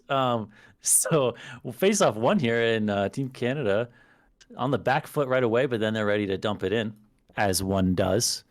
And Team USA says, okay, I'm going to go and get this, and I'm going to go try and attack again. The forecheck turns around, but then immediately reattacks. Meatsail got a chance to receive that. Wow. Receives it backhand in the air, but too far. I mean, you got to be rewarded for that, no? It's a great receive. That was insane. He almost got it down to himself just a little bit too far. It's a shame, but that is the nature of the game, and Team USA will control. Juice ready to carry this one on the backhand. Will he reverse or just send it up the boards? He does send it up the boards, and there it just chips right over Guy. Too bad. Yeah, it's tumbling a sad. bit there, which is a little bit difficult. The speed that's coming in, the fact that the puck had actually bounced off the boards a little bit there, it's a tough one to corral in that situation.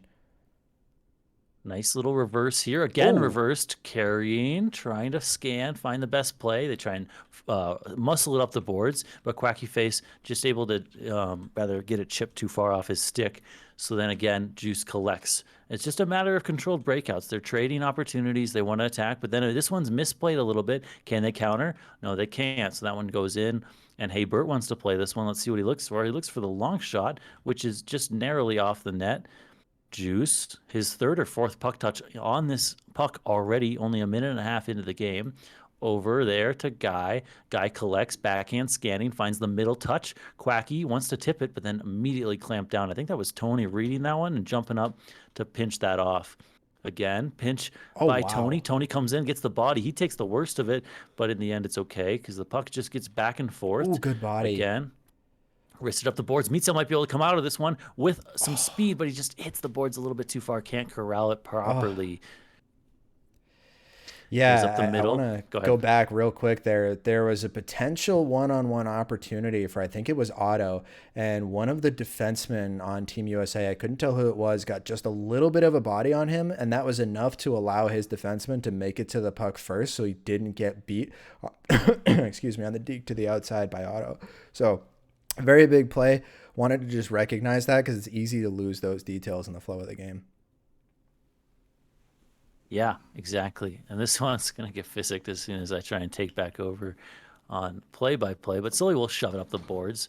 Then instantly grabbed up the middle. This one's a million bodies around this one.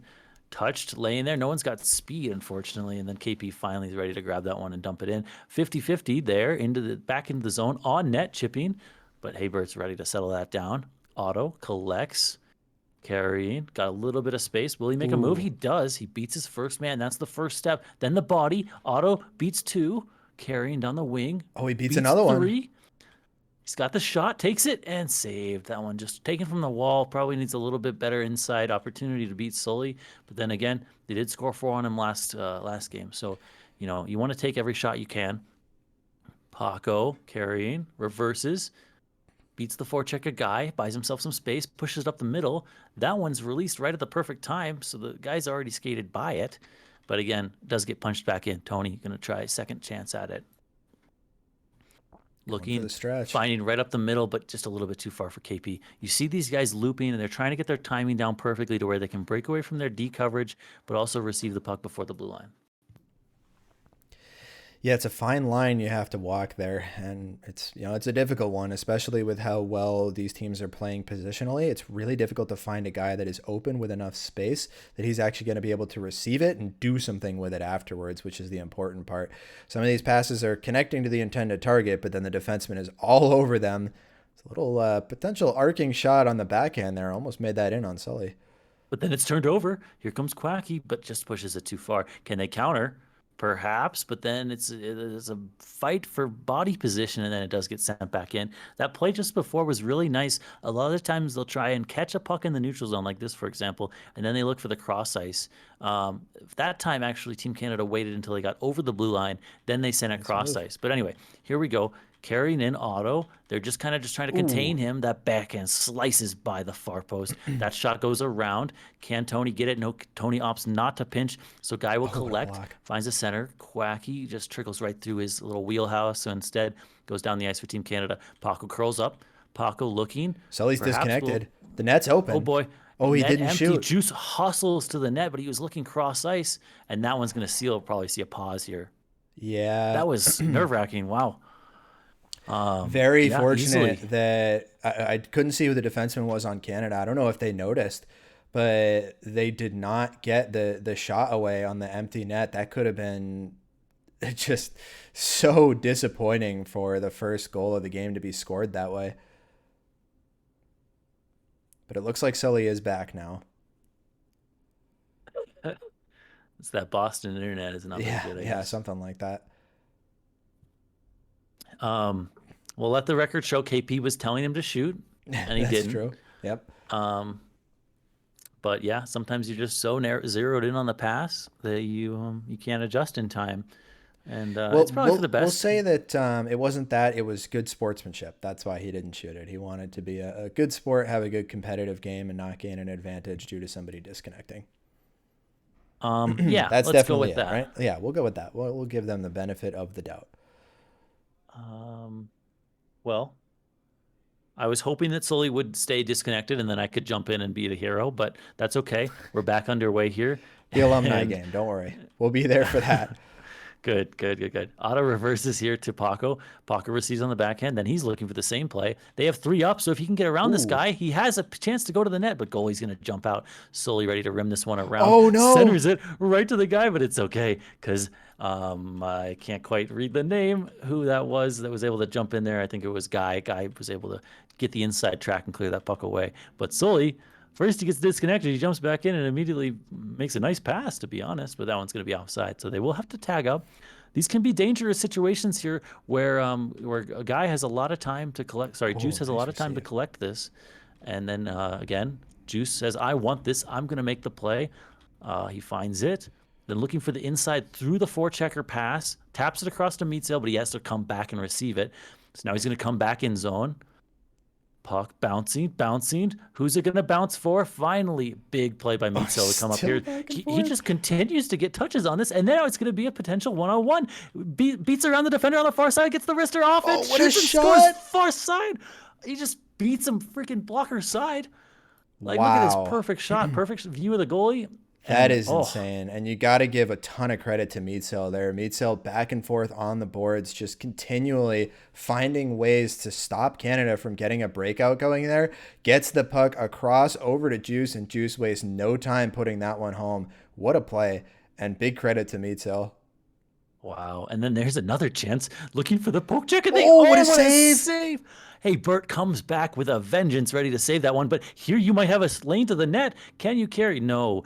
Sealed away there by Tony Flo as the hero coming back defensively. But again, just, what a goal there to come across and rip that one home. And Meatsail, like you said, 3 or 4 straight blocks on the puck to keep that play alive, and it ends up in the back of the net. That's what I'm talking about. This guy's playing like a power forward right now. He's insane. And for those who don't know his history, Meatsail actually started out as a goalie and was an incredibly good one at that before shifting over here to play offense, where he's demonstrated remarkable talent and exceptional hand-eye skills Here that have comes carried Meatsail forward. again. Oh, my gosh. man. Really Bert. nice play by Quacky to keep that one and put it up in the air for Meatsail. Meatsail just can't quite bear the rebound. Then he finds a nice centering pass. One-timer, shoots and saves. Got to give credit to Haybert there, too. He wasted no time coming out on that, recognizing the danger of that situation, immediately stepped forward and got his stick in the lane. Yep. So here's the breakout. They got 3 up on the neutral zone there, and it ends up getting stretched and potentially countered right through everybody who's going to grab that one. Now it just gets, another good defensive play by Tony wraps that one up. But you can see what these guys are trying to draw up and play. Tony's going to reverse this up to Paco. Paco, plenty of space to carry here. Let's see what he can whip up. Cross over to Otto. Otto receives, but the puck is spinning, so it loses all its momentum. They try and push it through, but cannot. Now here comes Team USA, looking to make a play, looking to make a counter. Meatsail receives. He wants to carry, bounces it off the boards, pushing it forward, fighting with it, and then it takes 3 guys Does he to have take him this? down, but he still has it. He's got all 4 guys. Oh my God, just what a carrying, play. and now he's got a one-on-one. Can he backhand this? Can he carry in? Oh What's he my looking God, for? the patience. Oh, cutback. wow. The cutback to the slot, rips a wrist shot from his forehand, just gets saved away there by Haybert. Haybert giving up a goal, giving up a goal, but has played extremely well in this period. Extremely well. And Meatsail on the other side. I mean, these are the 2 stars of the game so far for me. 100%. And here he is with the puck. He is all over this thing right now. Finds a little doinker through the middle, but just a little bit off. Paco, you see that, cuts back, or rather, crosses over onto his back skate and then starts spinning to make that defensive play and clear it out of the way. I taught him that, by the way. Definitely.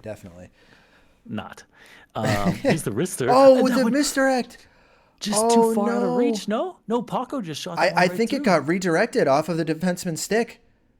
I don't know. It comes close, but I tell you what, if you're too deep in your net like that, you cannot reach that far post. And if it goes off the post and in, that's the only way it can beat you from that spot.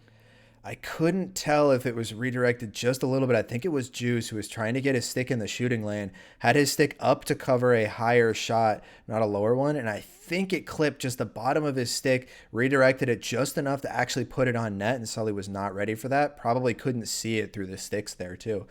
A lot of the goalies and a lot of the skaters nowadays too will actually play with invisible player models or player models that are transparent to some extent, so they don't have to worry about a screen from a player body. But the stick is not part of that, and we have an opportunity for Meatsail going the other way as I'm walking through that, gets the goal back and puts US back on top 2-1, 6 seconds left to go.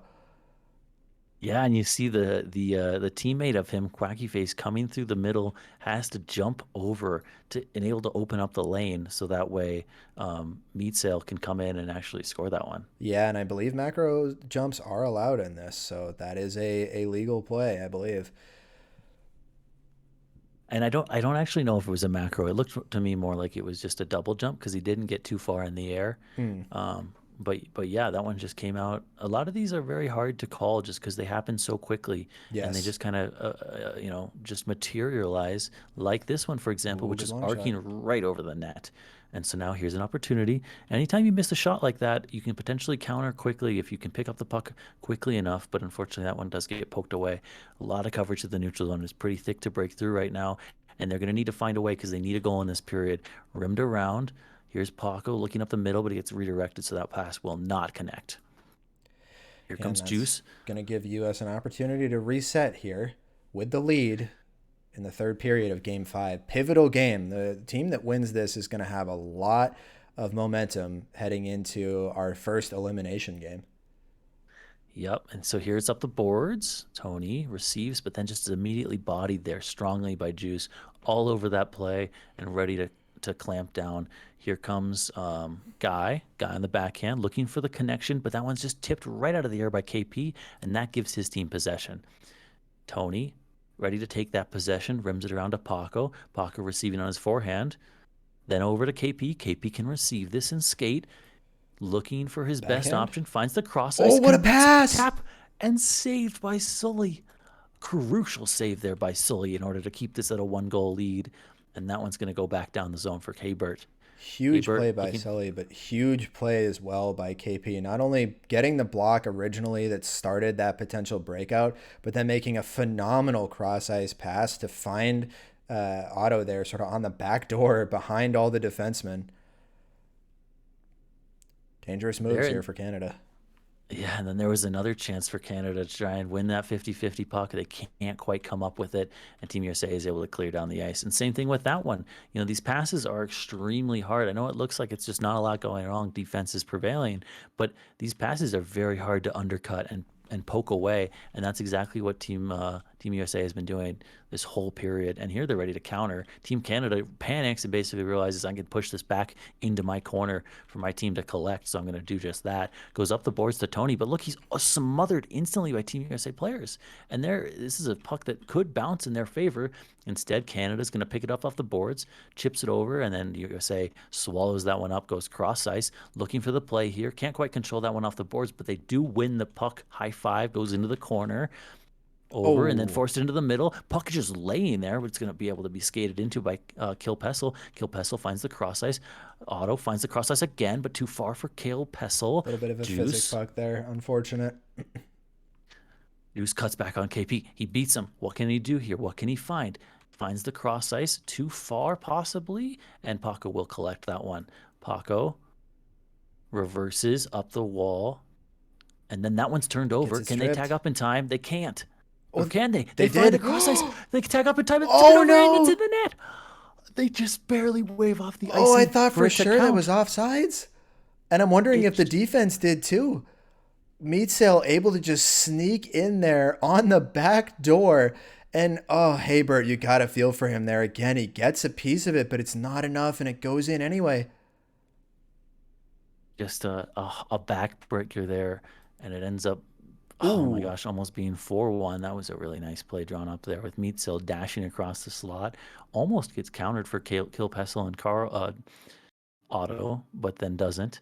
Offside here, so plenty of time to pick this puck up for Paco. Paco carrying, finds a pass up the middle to Otto, but does not work out over the head. Paco's got to recoil and pick this one up again. They need to make something happen here quickly. Tony holding over back to Paco. They want to just set up this play, set up this design over again. Tipped into the air. Can it work Ooh, out? But then nice instantly defense. spun and cleared. Was that Quacky face It on the was defense? Juice, I think. Again, Juice just again, that's what you talk about. That puck needs to get cleared as it needs to get stopped and then cleared as well. And that's exactly what he's been doing night in and night out. And he did that when the puck was in his feet too, which is arguably the hardest position to get that pulled out of. So huge credit to him there. And then that's gonna really just eat up more time here because Team USA has possession. Over to Quacky, up the wall, through Guy, and then Tony's gonna collect this one. Tony goes cross. Ooh, nice play. Puck Oh, what a carrying, move. has a chance, can shoot. Oh, and he scores. Oh 20 my seconds goodness. to go. They draw within one. They can smell blood in the water. Team Canada coming huge. They need to drop a face-off play. Will we see a timeout here? Doesn't look like it. They're going to go straight back in. Can they make a play? 50-50 puck. It's just pancake killing over time. through the neutral zone. They dump it in. It's not over yet. Tony Flo has a chance to come in here, make the play that he wants. He rims it around in a hurry, meets Oh, Otto Can't turned. quite seal it off, and there it is. Juice punches it back into the zone, and that's going to seal game number 5. Team Oh, USA wow. takes a 3-2 series lead. And again, heartbreaking there for Canada, falling 1 goal short. But wow, that is insane. And it looks like they're potentially saying, I don't know. I can't tell if they're actually trying to play an OT or not. Looks like they might not be. I think there's some debate over that potential macro jump and whether or not that's legal, but I think we're good to go. So let's move over and do an interview, and we'll find out during that interview if we're going to wind up needing to replay that OT. So we will be right back in 1 minute.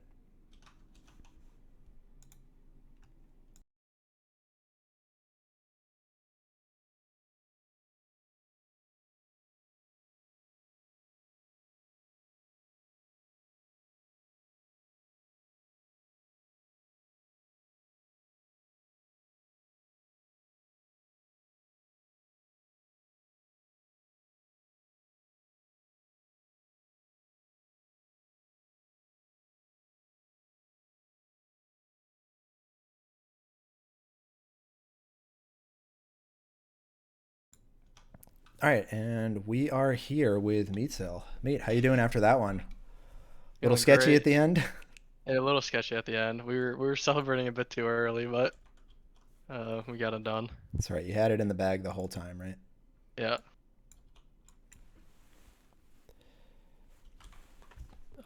So the goal, I believe that ended up being the game-winning goal. You fight for it 3 or 4 straight times in the neutral zone, get a poke after stop. They try and just clear it, and you still find a way. I think you have no speed. You're backing up, and you're just healing it along the boards, keep trying to keep that play alive. It ends up going your team's way.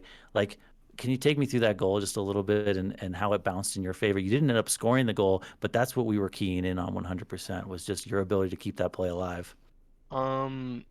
Yeah, I was doing a couple 360s when it was in my feet, Yeah. but eventually I got it to my backhand and realized I could make it past the 2 guys that were on my butt.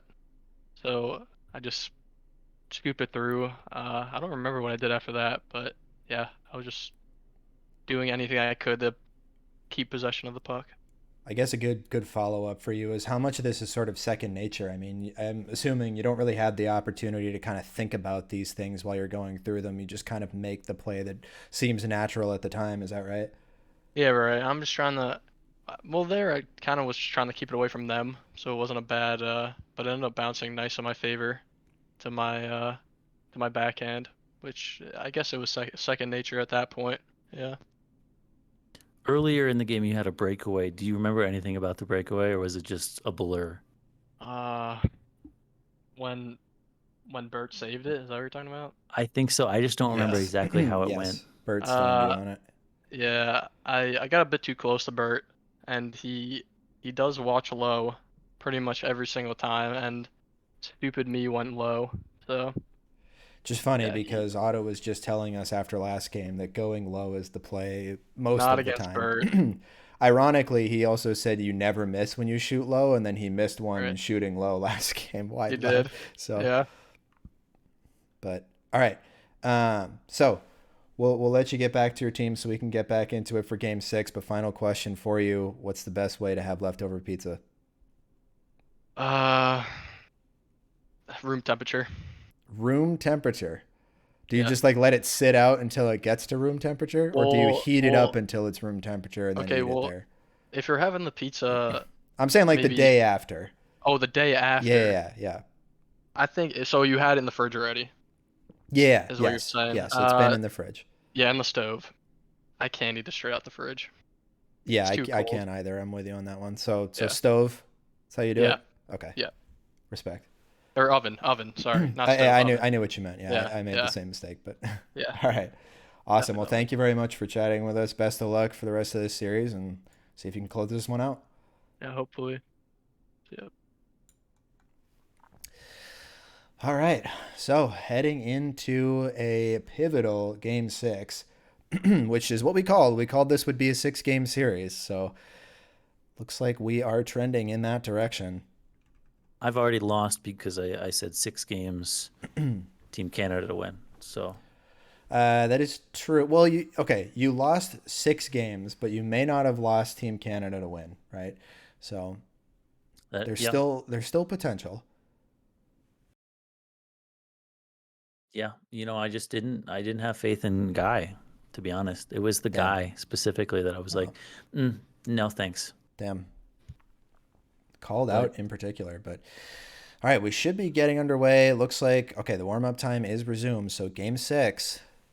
Here we go as Team USA with a 3-2 series lead have the chance to close this one out.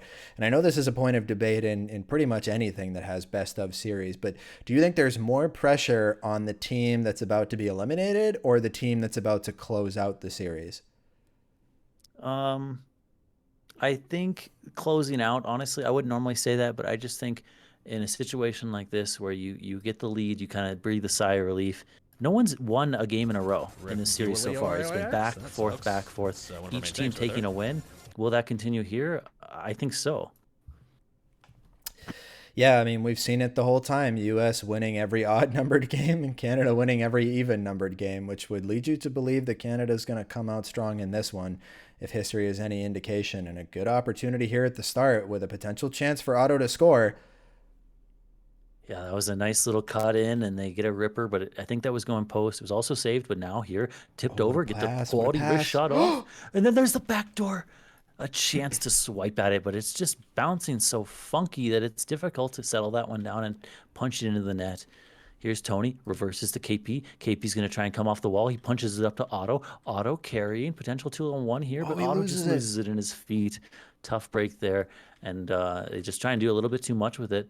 Now, Team USA countering, but that one's just absolutely stifled away there by Tony Flo, and he just slams it back into the zone. Oh no, Sully! Sully recovers in time. Oh man. Yeah, we've seen a couple of those situations so far this game with Sully specifically struggling to handle the puck. His saves are there, but maybe the rust we're seeing with Sully might be his puck handling. That might be the case, or maybe it's just the WrestleMania on the other screen is a bit too distracting sometimes. But oh wow, almost a good opportunity there. But lucky for Sully, I was going to say that puck ended up getting caught on the side of the net there, because if that wound up, not having that little lip there on the edge of the post, KP would have been able to just pull that out and put it in easily. But he had to pull it out and around, and that was just enough time.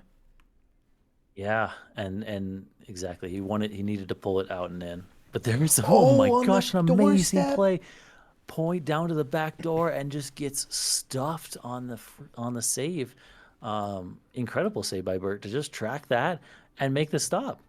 Huge, because in an elimination game, you never want to be the team that gives up the first goal here. So that is huge for Team Canada to not give that up. And an opportunity the other way, and it's off the post and almost back in. Oh my God, back and forth. The rebound was laying there too, and they just couldn't quite win the race to it. That was so close. All right, maybe we'll settle down a little bit here with Paco collecting this puck. He's going to rim it around to KP. KP has the lateral play. He's looking for it, but it gets stumped down by Guy. Here comes Paco again, looking for a cross ice. Finds it with Otto. Otto has one man to beat. Has another one coming late. Here's Otto playing with a Ooh, little nice bit of block. space. Shoots and just gets blocked away. Great job Up getting the the stick point. in the shooting lane. Tip? No, just over the head of Otto. Otto a little bit out of positioning deep on the offensive zone, but it's going to be all right. He might be looking for a stretch pass. He's kind of being left open up there. I don't know if you can see that, but it ends up not working out as Team USA was able to get control of the puck. They can chip to him now, though, and they do through the legs of the defender, but then the Just a goalie's going to little come too out and grab far. that one. That one lays. Paco waiting for his teammates to tag up. They Ooh, do. perfect. He pushes it in and then skates around it, finds the cross, and then he Oh, what a cuts block. back. Otto with a chance to bang that one home on the doorstep, but gets blocked away by, I think, Juice again. That is a huge block because that shot had eyes for the back of the net. That looked like it was going to be a laser. Here comes Juice. Just made a big defensive play. Now he's going to look to make headman the breakout. Goes up the wall. Meet.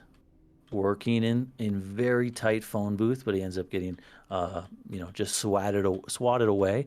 Here they come on the counter attack, looking to get over the blue line. They elect just to dump this in and rim it around. Let's see if they can win the race to it.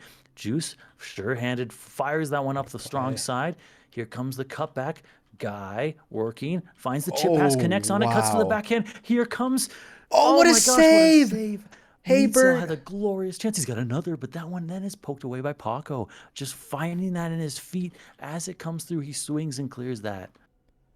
Wow, what a play. I mean, the guy to Meadsell connection there was remarkable. An excellent job by US on the breakout there, but what are you supposed to do when Bert's playing like that?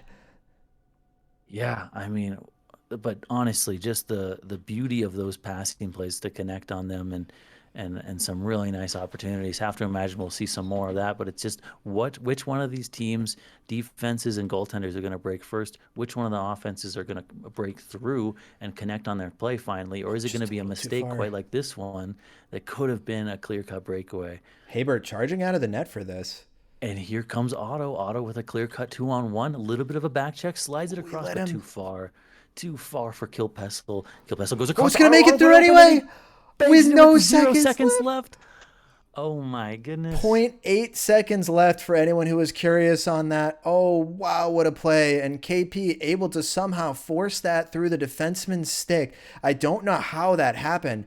The defenseman caught a piece of it, but it's like the puck didn't give a shit. Went through anyway, found Otto's stick, and Otto puts it home to make this a 1-0 lead.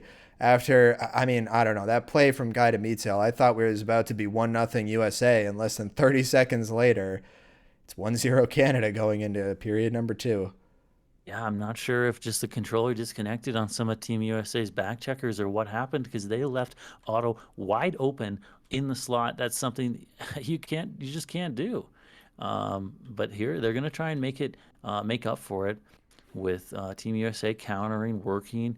This one is staying in the zone for now. They're probably going to rim this on net, tipped there, but just a little bit out of position as Quacky faced for that deflection. Here comes KP. He's chipping it over, a little bit of a saucer pass, but too far for his targets. Guy on the counter goes up the boards, gets reversed, puck in the air. Nice play out of the Two air. Team USA players batting with each other. Then he beats Oh, him. no, Here comes KP. KP, defender ready with his back ready, and there's Ooh. the shot just wide on the near side. Here they come on. This is still in the offensive zone. He is wide open for a Nice shot, block. but blocked away. But what an incredible grab! Here they come off the wrister. Oh. And that one is saved. A nice little glove save there to keep that one out of the net. They're not done yet, though. Canada, can't And they get it counter back. on this. No, they cannot. As another steady defensive play. And that one's going to be finally collected by Paco. Paco ready. Arcing across. Up into the air, board bounce. Dildozer would be very proud, but that one does not work. So Paco will come again. Paco looking for the Otto on the cross ice pass, gets clamped down, and here comes the shot. Shot far, but then the kicked right rebound. under the slot. But again, saved. Or sorry, blocked away. Oh, a And little bit this sketchy puck here on the physics. is is now still in the zone and Team Canada's puck. They can find the guy on the back door. He was wide open. They go to the nice point pass. instead. What will Oh, they he flubbed find? it. Board battle. They can reverse here or they can go up. And that one's just turned over. Unfortunate situation. Team Canada only with one defender back. Here comes Quacky Face over to Guy. Guy with a Guy clear with a cut backhand. He chance. finds it and saved. The goaltenders in this series continue to stand tall. And Guy completely snake bitten in this Real series. quick, here comes the counterattack. It's just barely offside as Otto as he's just trying to balance that and keep his speed enough to still be on the breakaway but not go offside. Just tries to go too far, and that one does go offside. Unfortunate. But Extremely look at this. difficult He line to continues toe. to cherry pick. He is there. Now he's ready to curl back, taps it across. Oh, This is a KP. breakaway. Here comes KP. KP, He's will he got go a backhand? chance. Will he go forehand? He goes backhand and He slides goes- it.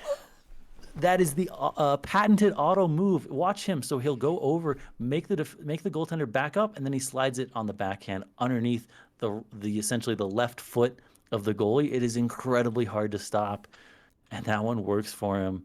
Now it is a 2-0 lead for Team Canada.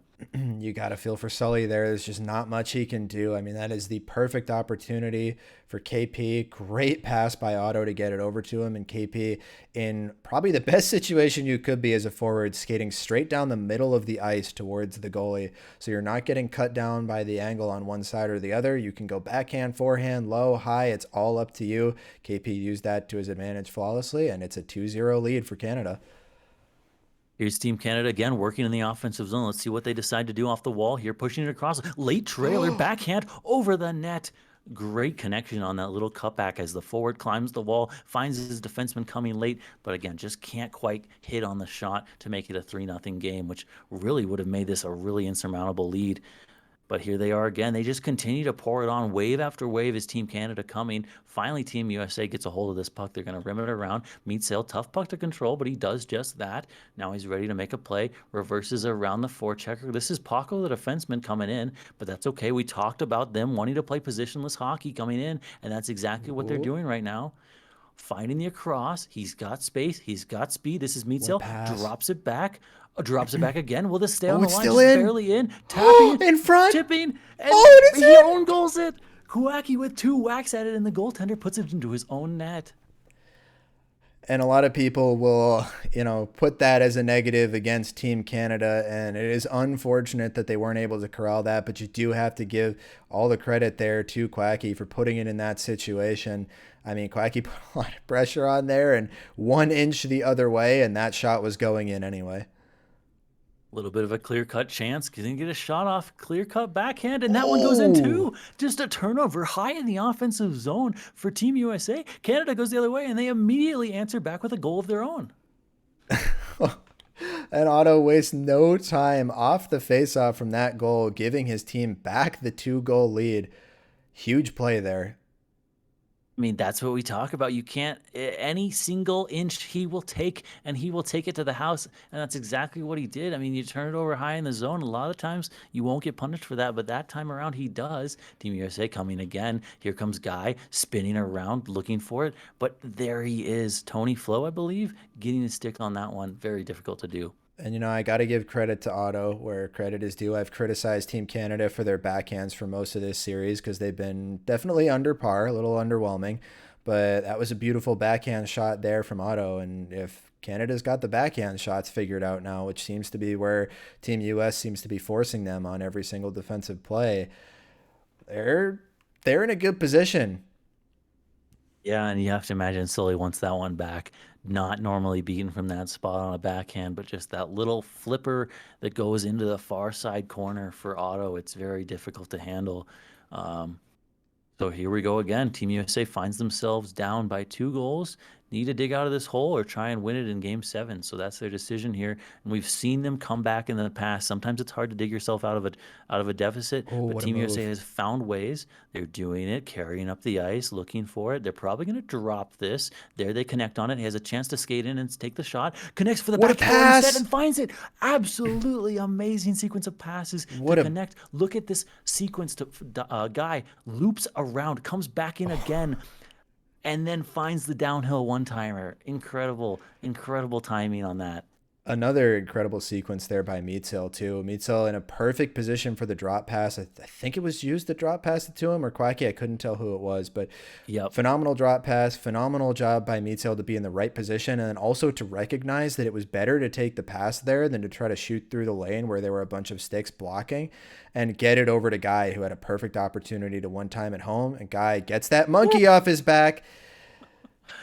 Just a little bit of a behind the back pass, almost works, almost trickles in, and then this is almost turned over. Here comes Meatsail battling. We talked about his ability to force turnovers. Here he is again on the forecheck, but that one's just going to get punted out of the zone.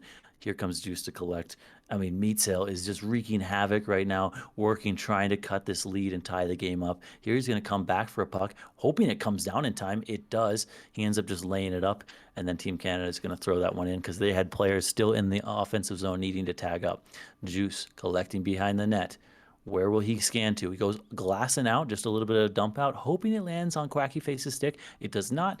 So they're going to have to reset and try and defend this oncoming possession. Meatzel gets bodied. That's one forechecker down. They go across to Kilpessel. Kilpessel taps inside. Sully elects not to come out. He's going to let his defenseman handle this. Guy goes up the boards. Quacky Face here. Immediate pressure coming on, but he works inside. Takes middle ice. He's carrying. What can he find? He's got a stick to work around. 2 sticks to work around. Sends it on net. Rebound is in their favor. Can they reverse up the high wall? Are they going to go to the point? Chips it off the boards. It's off the net. We tried to JSL pass it. They're going to retain possession dial, but then finally punt it out of the zone. How about that decision? I don't agree with the decision to JSL pass it there. I think you try to make a play to maintain possession rather than trying to go for that. You're playing against some of the best players in the game. It's not likely you're going to be able to get that one by. I think he had a man at the point. Tough to remember now, but still, if he doesn't have a man at the point, you just skate around, look for an open pass, and go there instead. It's so hard to get in the offensive zone. You want to treasure your possessions when you do get there, and it's hard to execute. You never know. It might have worked. It might have put it into the goalie's feet, and then all of a sudden we're laughing. It does work sometimes. It does, even against some of the best players, for sure. Here they come again. Team USA working, trying to draw up the right play that's going to get them into the offensive zone and tying this game up. That one probably not it, but it does work out in their favor because it gets right punched to back. Quacky. They can still skate into this. Maybe it's so close, but it's just barely Paco's puck. Paco probably going to reverse this over to Tony. Tony looking cross ice through to KP. KP can skate. No, he tried to control grab it, so he will not win that race.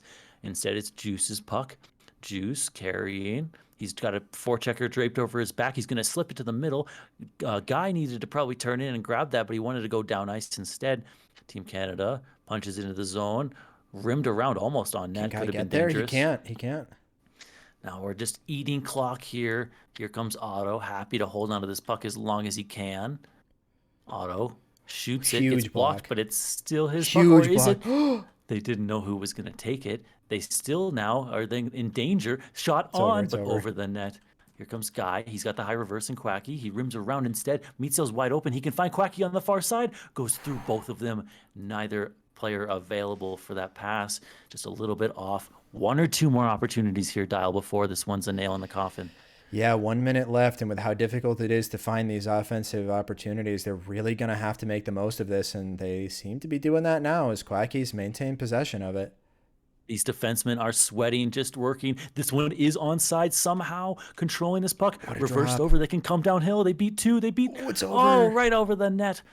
They still have possession. What will they do? They work from below the corner, but that one's just punched out of the zone. Meatzel held onto that one just too long and gave Palco the ability to clear that puck.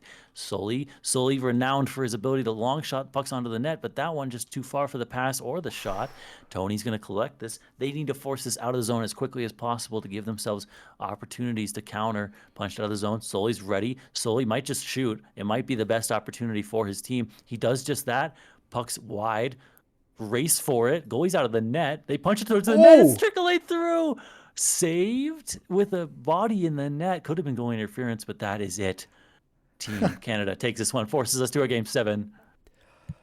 Wow. Game 7. I mean, I don't know how we thought anything else would happen. Back and forth, back and forth. Gay had been trading games all night long. And what a game for Habert, who we will try to talk to here in just a moment. So we will be back with Habert. Oh my God, of course.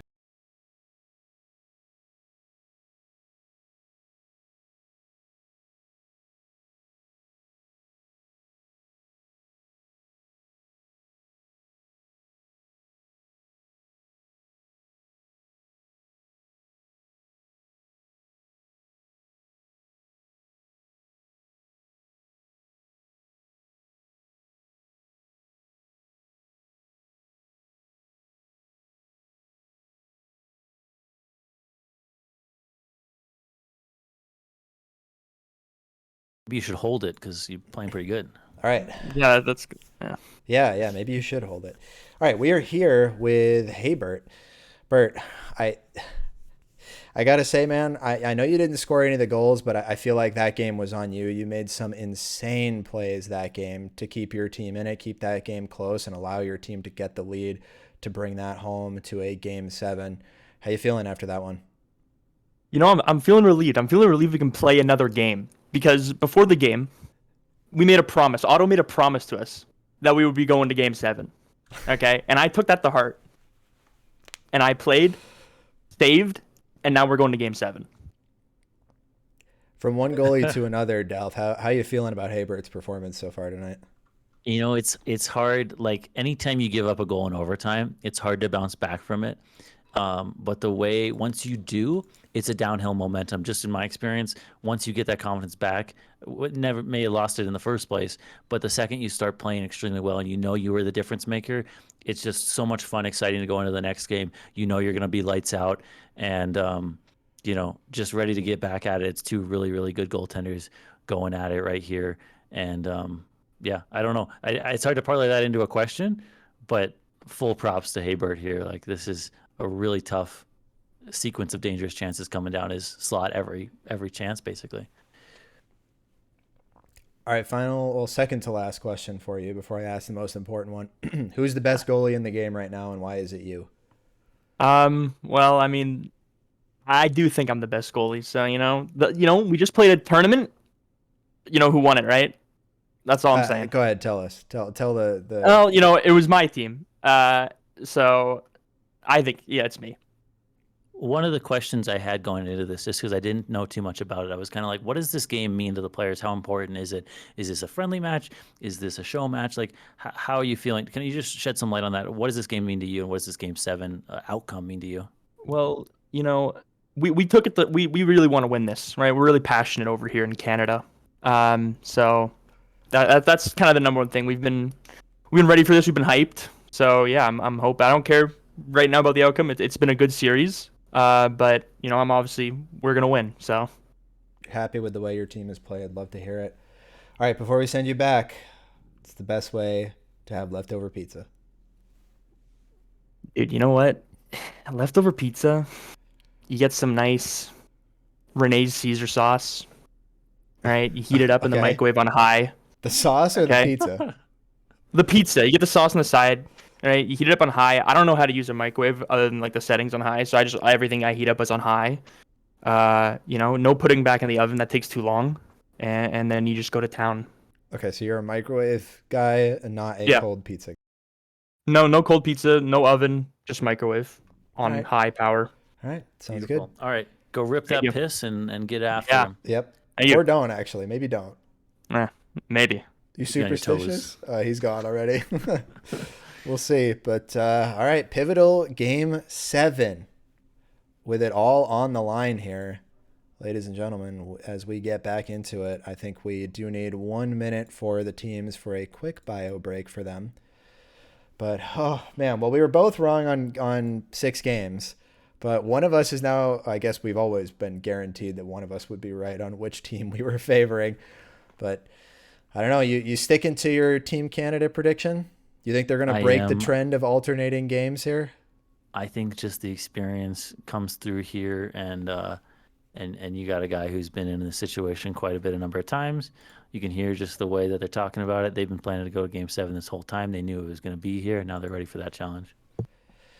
Yeah, and we'll see if they live up to it. This is, we've been through some pivotal Game 7s ourselves in the past, the two of us anyway, some that went better than others. There's nothing quite like it in any competitive situation, but in particular, I think in the sport of hockey, and this is analogous enough to that, the atmosphere around a Game 7, there's nothing like it.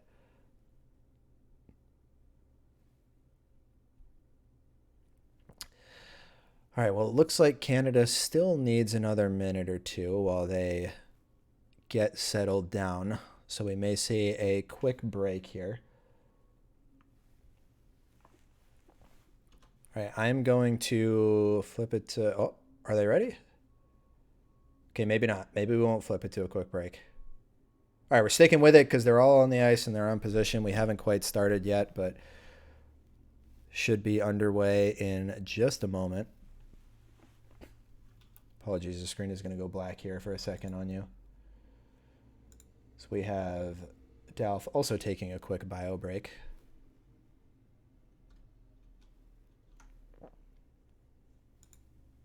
All right. Screen should be back now as the warm-up is counting down. So, with it all on the line, I know we had you predict earlier, but for those who were not around for the predictions, I'd love to see in chat who you think is coming out on top in this game. When the game is over, we are also going to be crowning an MVP of the series, who we will be chatting with after the series ends here. So we have about 20 minutes to glory and bragging rights until the next USA versus Canada match comes about. Opening face-off underway here is won by Canada. Otto with it now. Rotating around, just trying to buy himself some space and time, which he is doing, dropping back again. Doing loops in front of his own net, which is a little risky. Again, would not advise doing that without a good amount of practice handling the puck. Very easy to turn it over there. Tries to find the breakout pass up the same side, and he does so. Paco has it. He's going to have an opportunity to shoot, but he goes for the drop pass across. This is kept in. Tossed towards the net. Paco tries to hit it out of the air. Would have been an incredible goal if he did, but understandably not able to find that one. And we have a physics puck here. Bouncing all around, all over the place. Puck's going to land in front of the net of Team USA, but they are able to recover. They will send it out. Haybert going to pick this up and send this down. Kilpessel gets that at the line. Tries to find Otto in the middle, but unable to do so. Meatsail with it here. He's looking for Quacky across. Quacky loses it on the same side to Tony, who's going to curl around and try to find his own breakout, but it's off the stick of Otto. This is going to give an opportunity for Juice to find Meatsail. Meatsail tries to put it back across, I think. It looked like that was meant to be a pass. But nothing doing there. So guy's going to pick this up back in his own end. Goes for the across pass. Quacky's going to have to pick this one up. We'll see if he drops it to Juice. He does. Juice skates up with it. Gets around one, but is going to lose it afterwards. Tony Flo with it now. Deep in his own end. Gets it up to Otto, who's going to fling it back across, but it's behind Paco. Paco has to stop and corral it. Has just enough time to do that, but a nice body by Meatsail gets him off the puck. And Juice, looking for the breakout, finds, looks like Quacky, who's able to somehow chip it through over to Guy. Guy curls it back in front, and a nice try there, but just missing Quacky's stick, unable to connect. Quacky had a defenseman draped all over him. Would have been an extremely impressive goal, and this is going to get cleared out. Yeah, you can see what they were looking for there with the cross ice. You just have to basically dink that in out of the air, and just the timing was just not quite there, but really close to being there. Yeah, about as close as you can get. Guy here curling off the boards. Plenty of time. He's going to go over to Juice. Juice dinks it up. Quacky now has a little bit of a window, but he tries to chip it past Tony. Tony swats it back in deep. It is still Team USA's puck, possibly. No rimmed around. Team USA will collect it, but unfortunately below their own goal line. Here they come. Team USA putting some pressure on, but we have yet to see either team really generate a super meaningful chance. You'd imagine, going through an elimination game, you typically see people play as safe as possible. Oh, off the post? Was that off the post off a JSL pass? Oh, what a block! They just keep trying it, not discouraged at all by previous failures. And there's the right in tap in front. off the post. It's still there, but immediately rejected. Quacky Face wanted to carry in and swipe that in, but he was upended right in front, and now they might have a 2-on-1 to counter. Carrying, controlling, poke check from behind doesn't work, but then eventually does dispossess Meatsail with the puck. This one gets rimmed around softly. Guy's going to come back for it. He's probably going to look for meet up the strong side boards, but it goes through too far. Canada ready to pick this puck up in their own zone. What will they look for here? Low breakout options. KP now arcing. He's ready to take off. Guy sagging underneath. They go to Guy. Oh, Guy what a gets block. undercut by Meat Sail. Guy was open on that. And KP. KP was open on that. Guy Yep. was covering him, and then just got again taken down from it. But this one's turned over, quickly sent in on a bad angle towards the net, but KP can't quite get it on. Meatsail ready. KP's pestering him, pushing the puck. Meatsail still has control. Fakes a shot, cuts back, no speed, dangling in a phone booth here. He comes my away with it. He God. builds the speed again. Right Then in flips back front, the pass and tips quick it in. use it. Oh my What? gosh. How do you like that? What? Just a slow delay, and then he finds him right on the back door to bank it in and home. What? Props to Quacky for scoring that, but wow, that is all Meatsail there. Oh my goodness. Meatsail. Oh, and what a save by Sully. WrestleMania was on screen on that one. He barely gets back in time. Oh man, Meatsail has turned it on though. The second half of this series, he has been dominant. I think notably the best player for Team USA so far. And here he is cutting back, trying to set up a guy, but he does turn it over technically, but it's okay because the buzzer rings. We have a 1-0 lead for Team USA, and could you draw it up any better? What a great goal that does this series justice for the opening goal of Game 7.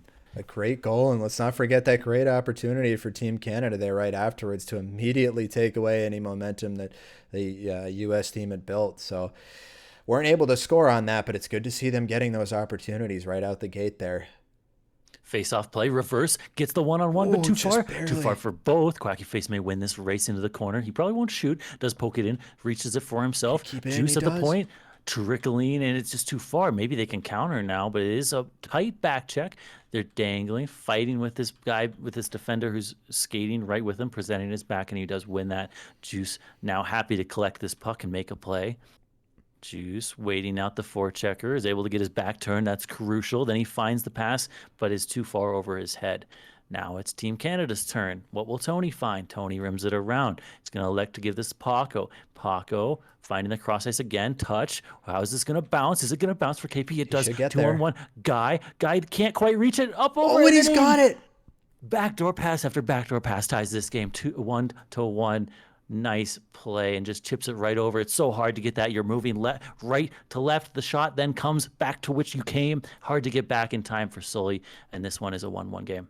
Fantastic pass there by KP to get that just back and through. Otto, a little cheeky on it, nice and slow. Doesn't do anything fancy, Here they but come he gets again. it. Oh, sorry to cut you off. No, that's okay. I thought Canada might have another chance there on the 3-on-2, if you will. And here they come again. But standing tall was the Team USA defenseman able to get parallel with their sticks and block that one away. Man, back and forth action we've seen here. A little bit slower now. Let's see what Quacky can do, picking this puck off the wall. Immediately looks for the one-touch pass. They bat it down, controlled, up the ice, carrying in. Reverse or behind the back poke check isn't good, but then he does knock it away from himself. For the clear. On net, but offside, and then tagged up. I'm not sure if that would have counted, but easily saved away nonetheless. Here comes Canada on the counter. If this one goes in, Haybert could have an assist, but it does not. No shot comes. They will retain possession. Paco swinging across onto his partner's side to pick that puck up. Now he's collecting, looking. He's going to strike this up the wall, but it is turned over. Oh, here comes Team played it out of the USA air to keep it. Exactly so, and then here they come down, Meatsail, skates around the defender, carrying body and save. What a save! Haybert stands tall, saving that one, the perfect play. And Haybert, I can't tell you, crosses the Royal Road. Haybert coming out, pressing W, and then tracking the puck to make the save. That is an insanely difficult save, and that's exactly what we talked about in the intermission. This guy is on top of his game right now. Yeah, it makes you wonder if he actually went to go to the bathroom or if he kept holding on to it. Because just say he's got his tail in right now. Yeah. Here comes Guy coming in. He's got a little bit of the lane. Does he reverse it? He does. Chipped around him. Now maybe Team Canada can counter. Here they come. 2-on-1, 3-on-1, 2. Here, just Juice to beat, but we've seen Juice stand tall in the past. Finds the connect. Then over. Oh, what a save by Sully! Sully! Oh my God! Makes the save, keeping this one tied up, and they're going to counter, throw this on. Over the head. Haybert watches it sail wide, coming around. Team Canada gets possession. They chip, they skate into it. Let's see what they can find. The cross ice gets blocked. Cross ice on the second try. Not to come yet. Pushing it up the wall. again, up, over, but that one will be Team USA's puck. Juice pushes it over to Paco. Juice to Paco. Paco says, okay, I'll go and collect this one. Let's see what we can pull out of our ass. Up the wall, 101, goes through the two of them. Juice will take his turn on the puck. Man, we have been chuffing up Bert like the last several games in a row, but wow, we got to give it to Sully there. The impact of that save is insane, and an opportunity on the other side.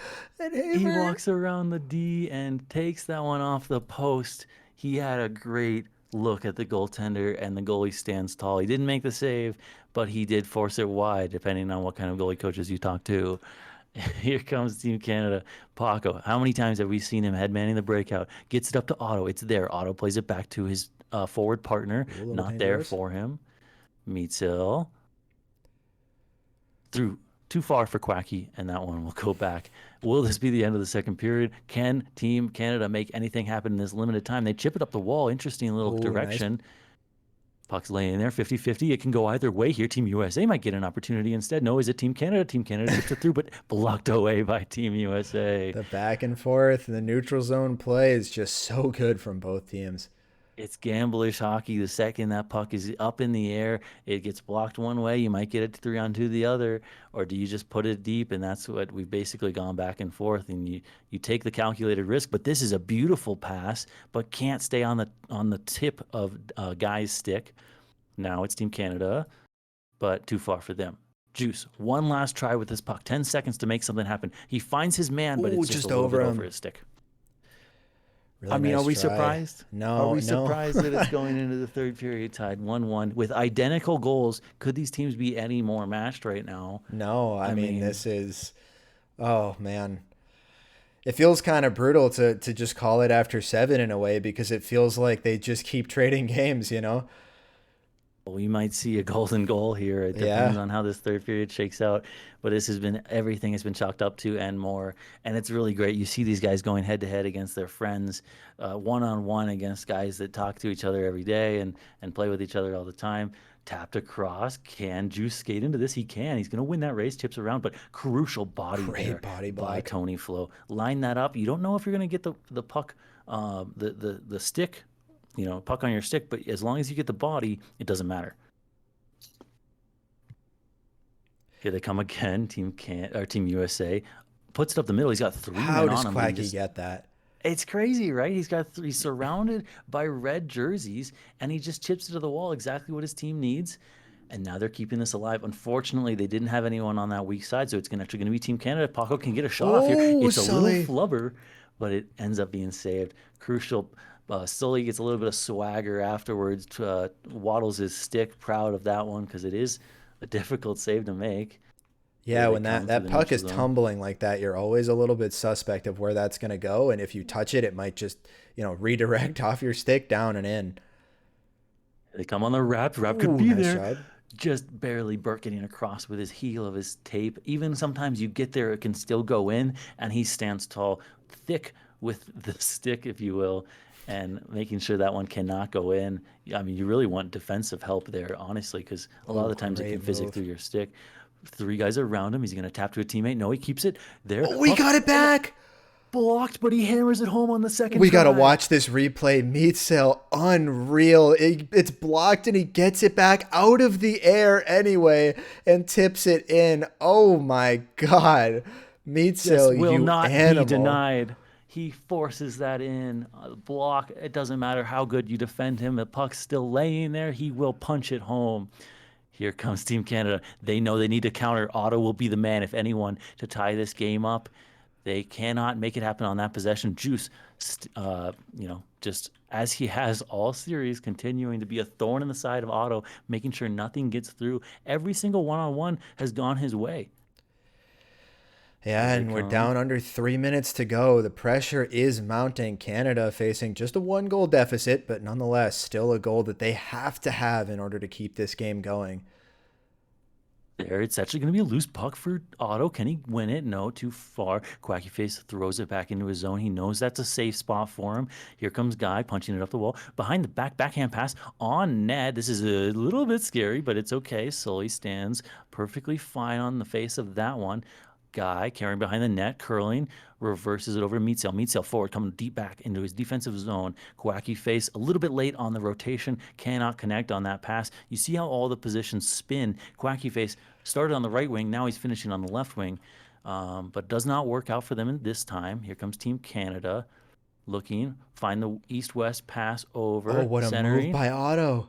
Oh, but they just can't settle it down. That pass is floating up in the air. They settle it, but they cannot get through. Good defensive smothering. There's the block. That's scary, but it should be okay. Here comes Tony. He's settling down a all spinning over puck, it. which Gotta be can always be careful. scary. There it is, up in the air. Otto gets bodied out of position. He had a good little trajectory to make that reception, but he gets bodied. Oh Now my the God, 50-50. what a receive. Chips beyond Meatsail, for Meatsail. Meatsail rips it, and he's What a saved. save! Bert once again making every single save, and can they counter on it? Perhaps Otto gonna try and chip that to himself, but once again, Juice wins the 1v1, punches back deep into the D zone. Here they come again. Not a lot of time left. 80 seconds. Paco needs to make the play. He was going to carry. He finds a little slip pass. Quacky clamps down on that one. They'll try again. They retain possession. Nothing to panic about yet. Tony finds the connection up to Otto. Otto. There Juice is again. Juice stopping Otto once again. Over and over again. One-on-one. But there he goes on the break. And that one, Guy stands tall. His D partner 1 minute comes left. across. Here they come. What can they pull out of their hat here? Coming up the ice. Otto looks to loop back deep in his zone. He's going to carry up. This may be their final breath as they get into the offensive zone. They want to just dump What it. a block And once by again, Quacky. sent back in. Kawaki comes back to make the defensive play. They're going to bounce it off the boards. This could be chaotic, but it just gets punched back in. This Bert's is gonna have to 4 play it. consecutive times. Ripped around. Otto. What can he find today? Finds it across, tapped. They let Lets it it go. go. Through. Paco on the backhand rips it. Oh, And it's it's Sully saved. with the Rebounds save. laying there. They're fighting for it. They're fighting for it. They're going to lose the race. Can they keep it in? No, it's cleared all the way out of the ice. Deep in the zone. Bert Bert's coming gonna have out. to play it. Bert's He tips it flubbed off it. the heel of his stick. Oh, no. Can he recover in time? No. This may be it, ladies and gentlemen. All the way down. Limited time to get this shot off. Oh, and that's Lining it up. it. They can't. That is it. Team USA, USA wins 2-1 in wins Game it. 7. Oh my God. Oh my God, what an ending, the final minute. Oh my goodness. Oh, and hearts in the chat for Haybert first before we congratulate Team USA. Hearts in the chat for Haybert and the rest of Team Canada as well. Standing as tall as he possibly could. Wow. Unfortunately, he falls short behind Meatsail and the rest of Team USA, and that is one of the best series I think I've ever watched of HQM. That was incredible. All 3 goals in this Game 7 were absolute highlight reel plays. I mean, there was not a single one that just kind of bounced and went in. They were connecting on passes. I mean, the Meatsail goal is just pure effort, determination, will not be denied, and punches it in like. And then the previous 2 were absolutely incredible plays. The goaltenders had no chance on it whatsoever.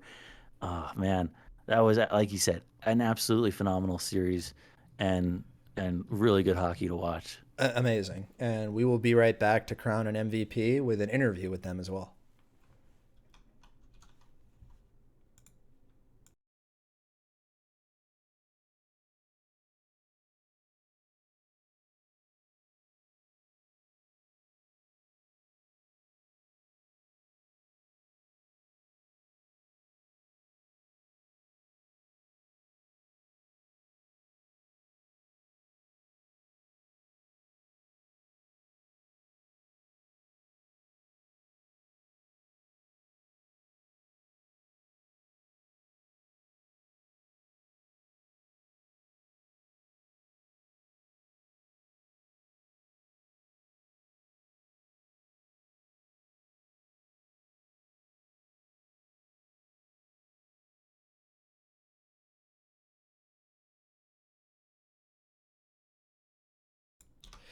Okay, so we are back with the team captain and also who we're going to crown as our MVP for the series. So, Quacky, I'll turn it to you first as the team captain. How you feeling after that one? 8 games, Exhilarated, including man. the scrim. usually I'm not on this side of the battle. You know, usually I'm losing, but this time we had such a talented team. It was just incredible, especially a 7-game series. That was really nerve-wracking. Just take us through. I'm specifically curious, like going into the third period, the game is tied 1-1. Like, what kind of players step into a leadership role in that situation? What is said between the intermission, if anything at all, or do you just go in there and play your game? Um, Really all I said was, "All right, lock in, engage." That was it. I mean, I don't know what to say. I hope that encouraged them. I mean, hey, we won though, so it worked out, I guess. That you did, and you won in large part due to everybody. But I think it's fair to say that Meatsail, who we're crowning as the MVP from the broadcast booth here, was the big one driving the way for the team. So, Meatsail, we'll turn it over to you here. How you feeling after that? I feel great. I think Otto was washed up, and it's time for him to get dethroned. So does this officially solidify you as the number one player in the game? Uh, no, no. I think Otto's 3. I think Quacky's 1, and I'll take 2. Damn, dude. Wow, what respect Oh my for God, I his love fellow this guy. teammates. Wow. And I have to say I feel for Haybert there on the other side, who He played played just a great. phenomenal series. Any words for Haybert and Team Canada from either of you? Yeah, I mean, And Bird sorry. played out of his mind. I mean, I was getting pretty fed up on that third period when he made like his 5th save. So yeah, he played great. What about yeah, you, there are definitely Quacky? games I feel like that he just kept him in. Like, if that wasn't Bert, I feel like that series is over quicker for sure. But he was just unreal, dude. Were you expecting a little bit more out of Otto? I thought he was, he popped off for a couple games, but I thought he was a little bit quiet. At You can least only quieter than I do expected. You can only do so much with offsides, man. It's really hard. I mean, when you have like competent players, especially like Guy and Juice, man, they're the best defense. It's just so hard. It clogs up in the center of the ice. You can only do so much. He's still like just one of the best players. He's just incredible. You have to get. It's not like one move and you get open. It's like you have to have a really nice pass, or you make 4 moves and you're finally free to take a shot with defense like that. So I don't know if he necessarily played bad, but yeah. KP surprised me. He was pretty good KP out did play there. good. On the final basically 90 seconds of the game, Otto had maybe 3 or 4 opportunities to carry the puck down ice. Juice stopped him one-on-one 4 times in a row, and then finally they attacked the right side, and then it's stopped by the deep partner. Like, how they keep getting it back, they keep coming down ice. How do you just keep that calmness? You're solidifying. Like, what is the mentality as Otto picks up the puck? Communication, is it box him in? You make him force a pass. What was that like? Yeah, our goal is to slow him down. We're calling out if it's Otto, obviously, because he's the best, but we're slowing him down, and then we get another forechecker to come with him, and it worked out. And it helps because, the receivers, they can only go for so long, and then they have to slow down for the blue line. And that just allows it to really all cog up, and we can take down Otto, pin him down, and Yeah, we were definitely trying Whoa. to get Otto to pass it. I was like, I don't think we ever said let's double Otto, but when he had the It's puck, kind of inherent. we knew it was him. Yeah, we wanted him Yeah. to Yeah. get Yeah. rid of it as quick as possible. Any So words what's for next? any words for Sully, real quick? Oh yeah. dude, Sully was Sully's really hard on crazy, himself, man. but, Yeah, dude, he lets in he one made- goal, and he he's made like, a lot of dude, made a- he he's clutched an up at the interesting end there fella. too. Dude, he made some hell of saves. He did. Did you have a question for them, Delph? What's next for Team USA? Are they the crown of HQM? Dude, of course. I mean, we Sure. just displayed it. Best in the world, I think, is fair to say. We're taking Russia next. Wow, big statements coming from America right now. I think we could do it. We could definitely. Where, do it. at least in terms of memorable series, I know, some people might argue this doesn't have the weight of an LHL season, but some people might argue it has more. Where does this series kind of fall for you guys in terms of your careers? How memorable is this going to be for you in the long I really run? hope this raises the draft stock for the next LHL season. but hope it's we have a nice definitely postseason. definitely should be weighted high. Like this is like some super teams put together. I don't know. It's just really cool. You don't get to see this. It's true. It Yeah, is rare to see unless you play in Europe where there's like 2 stacked teams and nobody else matters. But here in North America, we do it a little bit differently. But what a series it was. Thank you so much to both of you and for everybody who participated in this series from Team Canada as well. So round of applause to all of you. I know it was a test of endurance getting through 7 games plus a scrim for you. Holy shit, So dude. we appreciate you guys sticking through it. I'm sure everybody that watched along did as well. So congratulations again to Team USA. And best of luck to both of you moving forward in your HQM careers. Caw! Thank you, Dial. Thanks for casting, man. It was probably more endurance for you talking through all 7. Dalf had to do more Honestly, talking than I did. So That was harder than playing 7 games in a row. yeah, that was rough. Our comms definitely went down towards the end. We were, Holy. Yeah, we were a just bit fatigued. exhausted. All right, well, go get some rest before some like 2 a.m. pubs or whatever happens these. Dude, all right. Good night. All right, have a great night, guys. All right, so just us left, Dalf. I can't even speak anymore. But I do want to thank you for casting alongside me, coming to help out with the play-by-play. It would have been brutal for me to have to do all of it myself, but it was really fun getting to cast with you again. I know it's something we did a few times years ago, and hopefully we'll have some opportunities to do it again because it is genuinely super fun. I love doing this. And again, thank you to all the players and all of the HQM community here in North America and Europe that are keeping this game alive.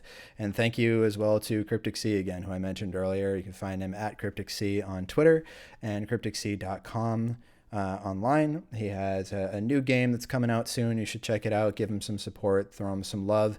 I know our community hasn't always been on the best terms with him, but there's no need for that to continue.